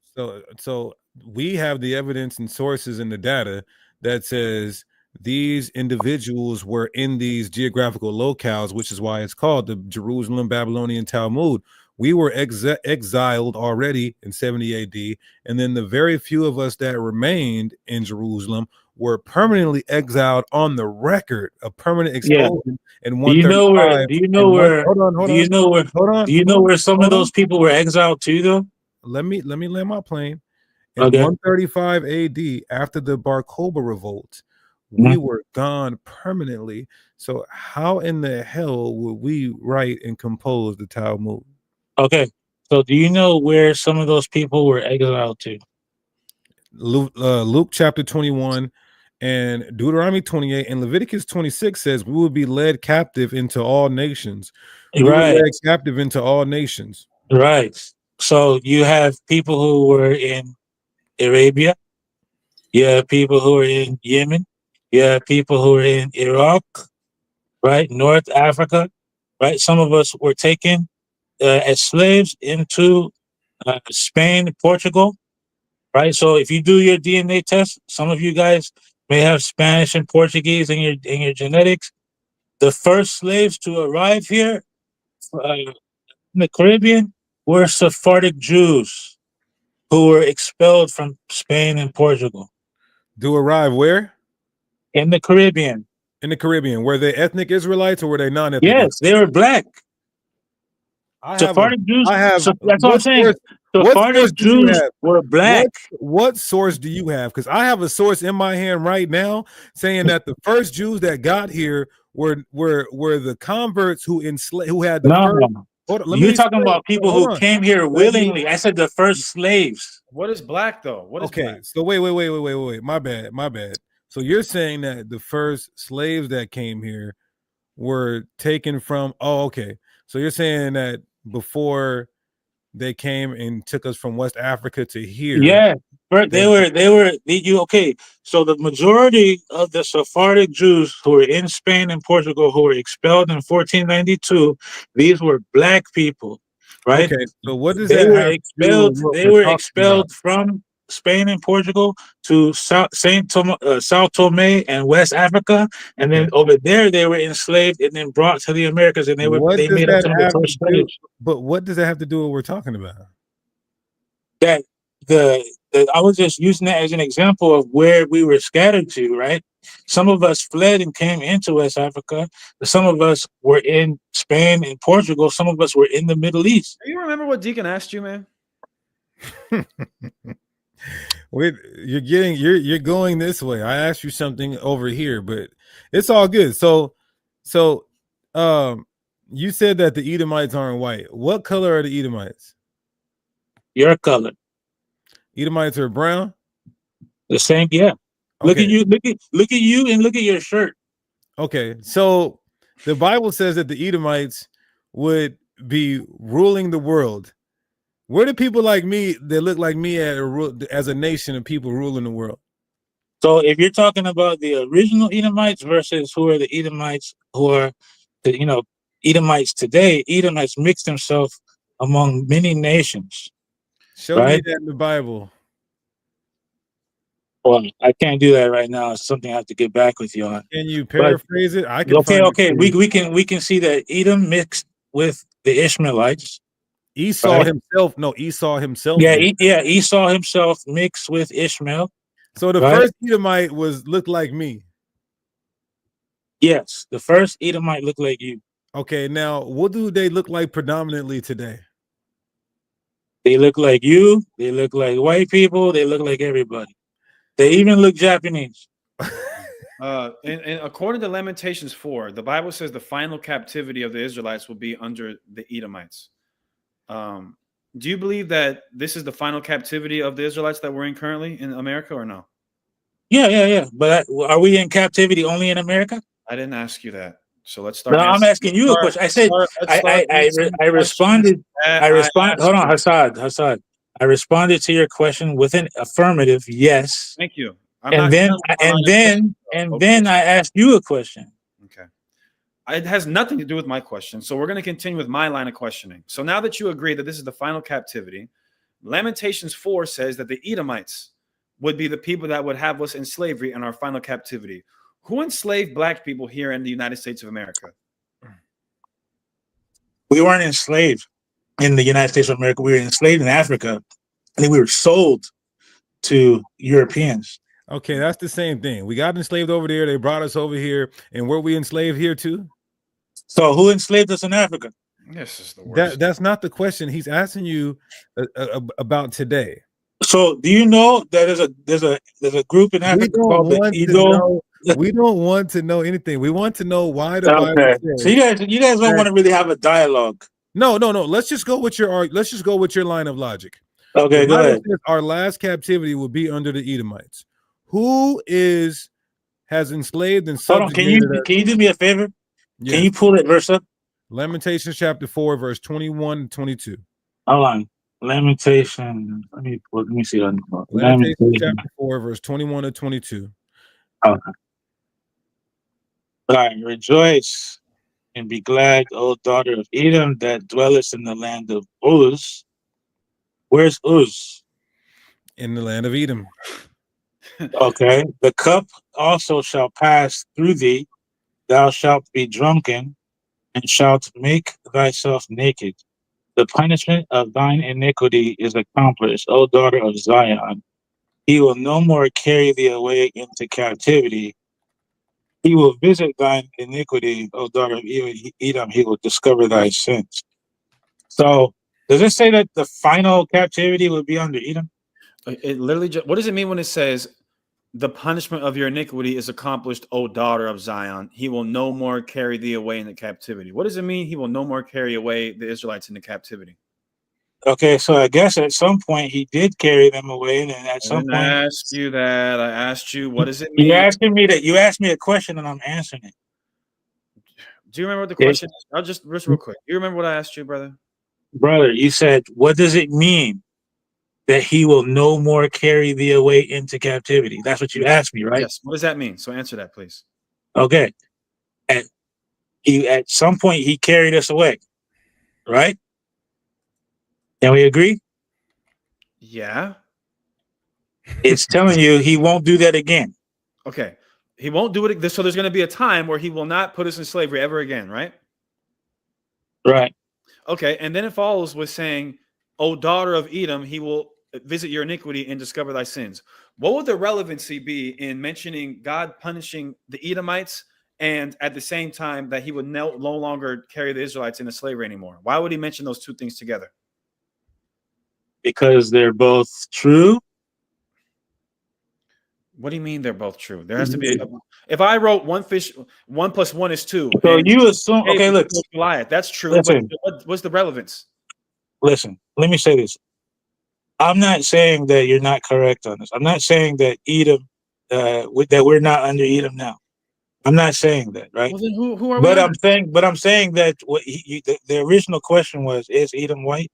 Yes, Edom is white. Edom is also black. Predominantly. Edom is also brown. Okay, well, show us the Edomites who have us enslaved everywhere. Okay, so where did Edom dwell? He dwelled in Arabia, right? He's mixed in with the Arab population. The Arab population enslaved us, right? They sent us. Show me Have you, where the Arabs. have you guys ever left the country before? I want you. Yes, I have. Show me where the Arabs enslaved Israelites. What are you talking? You never heard of the trans-Saharan slave trade? Prove those were Israelites. Prove those were Israelites. Exactly. Dude, okay. I personally went to Iran. Prove they're Israelites. That's what you have to do right now. Okay, I personally went to Iran.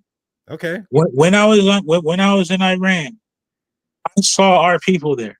They look just like us. Nigga, that doesn't prove. I asked, anything. who are these people that look just like us? Oh, they came here as slaves. Hold on, watch this. Hold on, wait a minute. Okay, G. You just said that there are Edomites who look white, who look Japanese, who look everything. How do you know just because they look like us that they are us when an Edomite can look like us too? No. I'm saying these people were scattered just like us. Being scattered does not make you an Israelite. Just because you're scattered don't make you an Israelite? They're the same people as us. I'm done, man. Go play. Go be done, dude. Let me talk to Hakka. Yeah. Now we got one last question for you, and it ain't Suge Knight. It ain't Suge Knight. I promise you. All right. One last question, right? Yeah. So, when did Black Edomites start to mix with Caucasians in order to make Caucasian Edomites? When they were overcome by the Chetim, they're from Japheth, right? What year is that? I don't know the year, man. You got the time period? Say it again. Maybe I'll look it up for you. You said when they were overcome by them, though. Yeah, the Chetim. They mixed with the Chetim, and there was a war, and then they got absorbed by the Chetim, right? Who you guys say is like these eventually became the Romans? Japheth. Yeah, they mixed with Japheth. Okay, and can you find that in the Bible or history anywhere? It's in, I believe it's in Jubilees, but I'd have to get back to you on it, man. You said Jubilees? I believe. Do you believe in the book of Jasher? Do you believe in the book of Jasher too? I'm not too familiar with Jasher. Okay. Why do second century sources say that the Caucasians, that the Germans are Edomites? Some of them are. But it didn't say some of them. They're not all Edomites. Okay, for example, I'll give you an example. Okay, most of us who are African Americans, right? So-called African Americans, our haplogroup is E1B1A. Right? We all descend from a common ancestor. Not all, no. Yes, we do.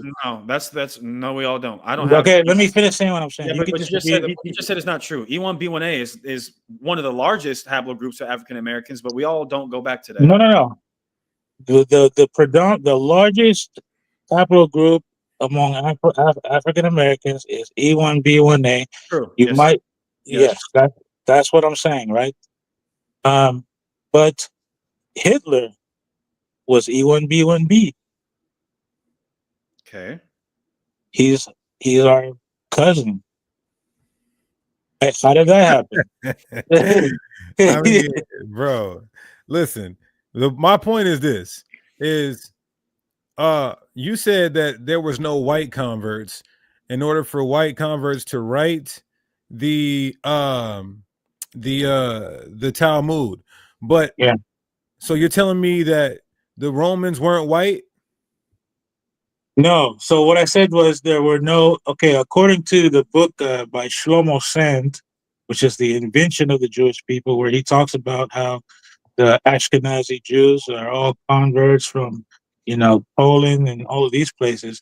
He says that there's no documented history of Caucasian Jews before the 7th century. Now watch this. He's about to die. You agree with me that the Romans are white, right? Sure. Sure. Okay. Have you ever heard of Onkelos? Yes. Was he Roman? Yes. And he was a convert, right? Yes, he was a convert. What century did he exist? And then when he translated the Great Torah story? I don't know the century. 1st century. Okay, I mean, I'm not saying that not a single one exists. No, existed. But listen, I'm not saying that. Hold on. I'm not saying that. I'm not saying that that you couldn't find a white Jew at all before then. But in terms of there being Ashkenazi Jews, right? Talk like a large group of these Jews. Like a group of whites. Now, here's the thing. Those same Jewish scholars say that the Colonimus family, that the Jews migrated to Rome, and then from Rome they went up to the Rhinelands. That's all before 7th century, though. Are you sure? Yeah, this is what they're saying. What's your source for that? Wait, what's your source? No, I didn't say I agree. I said this is what they're saying. Dr. Henry Abramson said that. He said the Jews got expelled in 70 AD. Then they went to Rome, and then eventually they got let free from their captivity. Then they went up to the Rhineland, and then so they gave us the genetic bottleneck of the Ashkenazim. Hold on.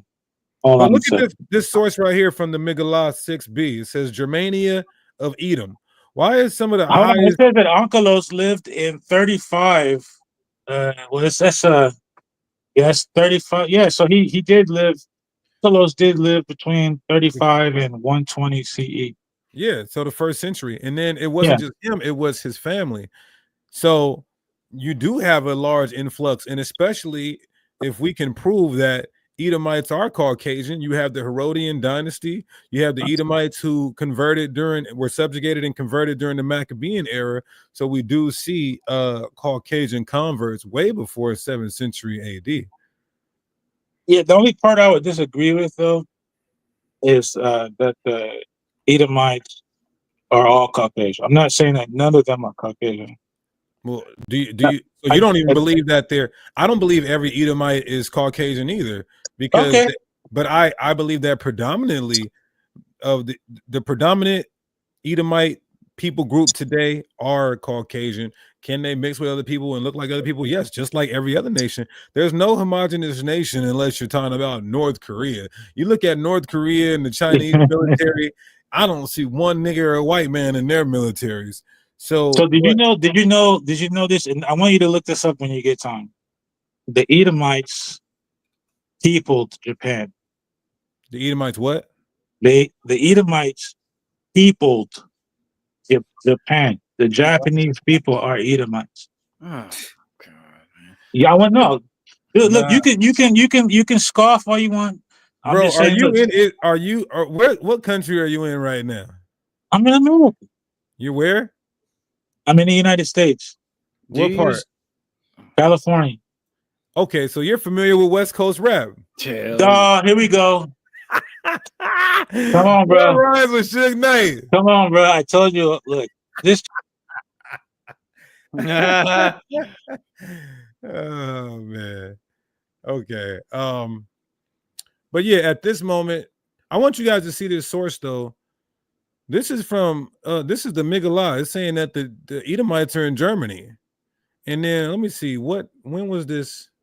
Hey, it's all good, brother. We love you, man. But you got to play Hassad in Call of Duty. Before you can come back on here. Oh, my bad. He's a Fortnite. Hassad's a Fortnite individual. No, we're not playing nothing together, brother. And you better my brother Keyshawn. You better not ever let me see you in the streets, bro. Ever. I'm playing. My brother Keyshawn, the Water King, all praises. Y'all niggas want virtue? No, I ain't gonna. You know what I was about to say, Deacon? Huh. Oh, digital. Yeah. He said he got 18 diamond guns in CLD. Yeah. You need to hit the books. That's your problem. You playing too many video games. Okay. Let's see. Yeah, I need to. I got a video coming soon, Shamar. I had to work 80 hours this week, 75, but I ain't gonna make no excuse. All right.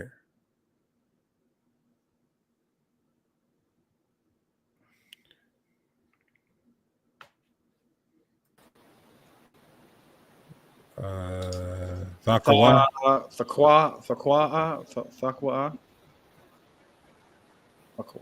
Brother, you're live. Yeah, you know the last brother that was your son. Yeah. Yeah, I still understand his reasoning because even if it was our people that wrote the Talmud, which I don't believe, there's so many additives, you know. So the scripture says you can't add or take away. So even if it was us, you still got to reject it anyway. Yeah, that's true. That is true. It just would be so shameful. I mean, are our people wicked? Yes, but that level of wickedness, we don't see nothing like that even in the Bible. That we did, and we did some wicked stuff in the Bible. I don't see us prescribing or even descriptively doing anything of what's going on in the Talmud. Right. So I don't understand what the point of view was. I don't understand why you're trying to defend something that's adding to the text.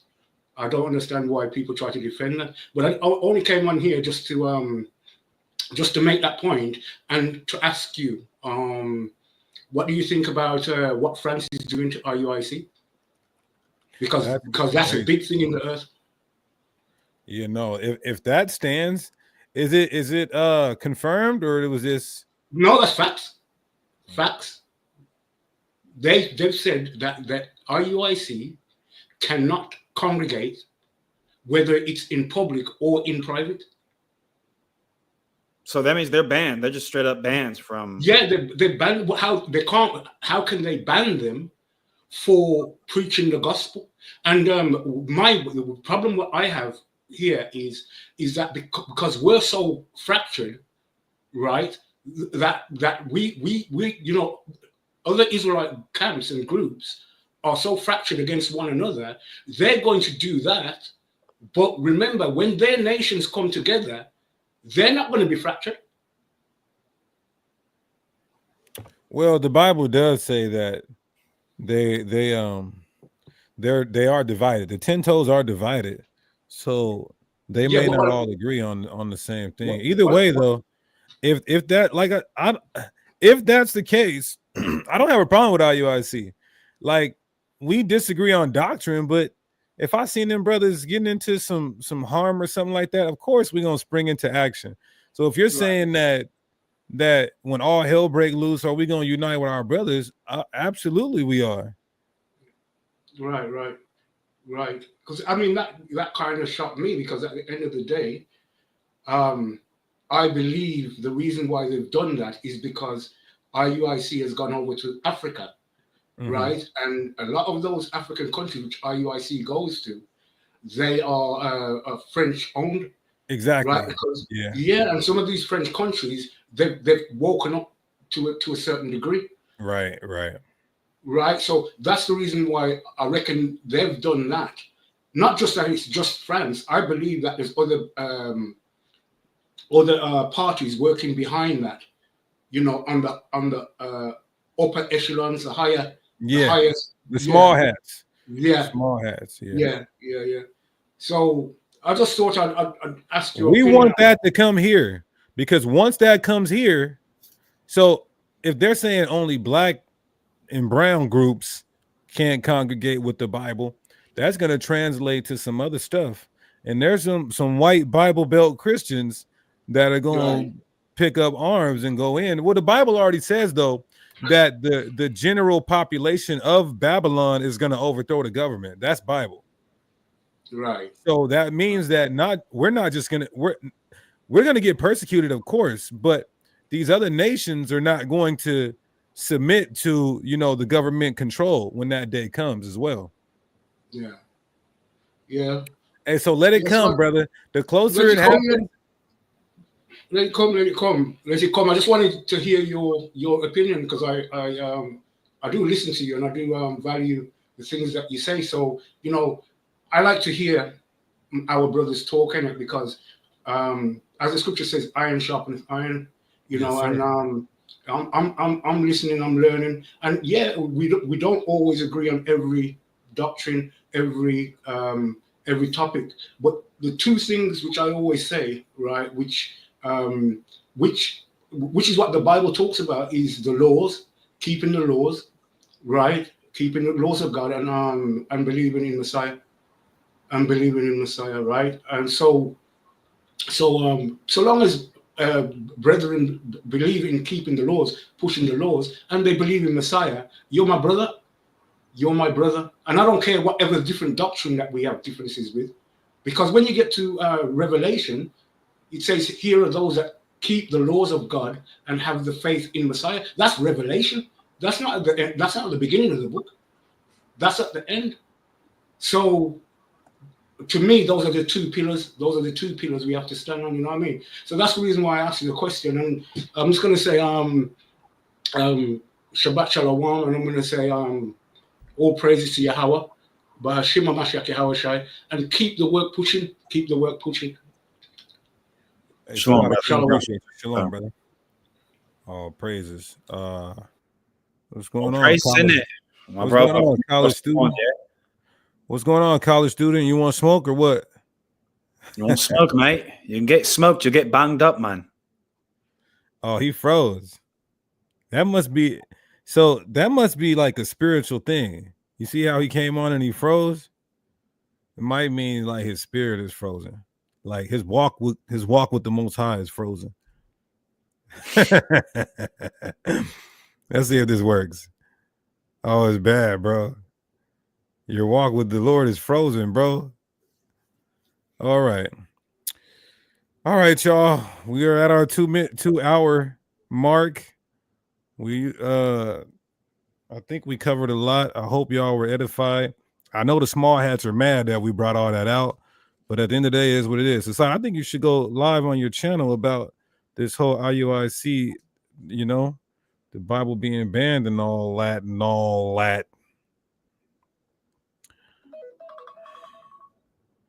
Get some good content. Hey, what's going on, brother? You looking mighty hard. Man, shalom. No, my computer had froze, man. My computer had froze. But I am that dude. What's the dude's name that came on here? The guy that learned from, what's his name? Something Gaming or something like that. We're gonna forget. Yeah. But yeah, I mean, but you know, this is like I said this in the chat. This is what happens when you learn from somebody else who learned from the same people that stole your identity. That's all I'm gonna get out. I'm not gonna say anything else because I don't want this shit. Yeah, but Damon Stoudemire, remember, Stoudemire said that same thing. Damon Stoudemire, Omari, what's his name? Amari Stoudemire said, because we was all over him, right? We was getting on him, and he was like, he's only going back over there and living over there because they probably have a better understanding than what we left them. Right. But the Bible don't talk about. Peter was illiterate. They had the Holy Spirit. The highest degree that you can get is the Holy Spirit. That's you don't need the PhD.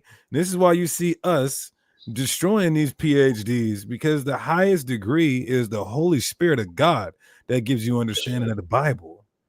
That teaches you all things and brings all things to your remembrance. You know what I'm saying? Right. But I wanted to actually bring this up too, right? Since we were talking about him, I guess I'm trying to disqualify that all Edomites are Europeans or all Europeans are Edomites, right? So of course we know that archaeology, right, in the realm of academia, I don't even know if I said that right, but it sounds smart. But that archaeology, you know, are regarded as eyewitnesses, right? So I'm pretty sure y'all done went through this already, but y'all know about the Edomite deity known as Quaz, right? Yeah, it looks like a white woman. Yeah, exactly. It looks like it looked like Marilyn Manson, right? You know what I'm saying? And of course, we know in history, which corroborates with what the Bible actually says, you know, as far as the where it says Agag, the no, not Agag, Haman the Agagite, right? Yeah, it goes back to Amalek, and he's also known in additions to Esther as a Macedonian. We know that Macedonians, Greeks, they're white people. So come on, man, let's not play games like this, bro. That got me hot. That got me fired up, man. Yeah, but that's all I want to actually add, bro. Shalom. Shalom, brother. Hey, Shalom, King. Shalom, brother. All right. I said it's somebody. This dude said One West gave birth. I'm sorry, Commandment Keepers gave birth to One West. Not necessarily. Abba Bivens left the Commandment Keepers because of how weak their doctrine was. He saw niggas like you and said, "See you later." Let's just be real. Then 1969, the real prophets of the Lord started raising up in the world. Zariah, go ahead and clip that. I know you want to. The 1969, the real prophets, the men of the Lord, and the ISUPK. Yeah. All praise to the Most High. Oh man. All praise the Most High. But yeah, make sure y'all like and share this video. We went into a lot. Not only did we go into a plethora of great information, we took a risk and a gamble because we love y'all so much. We want to push edifying information. This is information they don't want you to know about. They might try to clip this. You know what I mean? So y'all got to make sure y'all like and share this and get this into the algorithm. We want no cowards in our camp. I love them brothers, man. All praises. All right, y'all. Let's end this by giving all praises, honor, and glory to our Heavenly Father, Yahweh. We do so by Shema Mashiach Yahushai. Big G's, not the little ones. Here to feed the little ones. We out, y'all.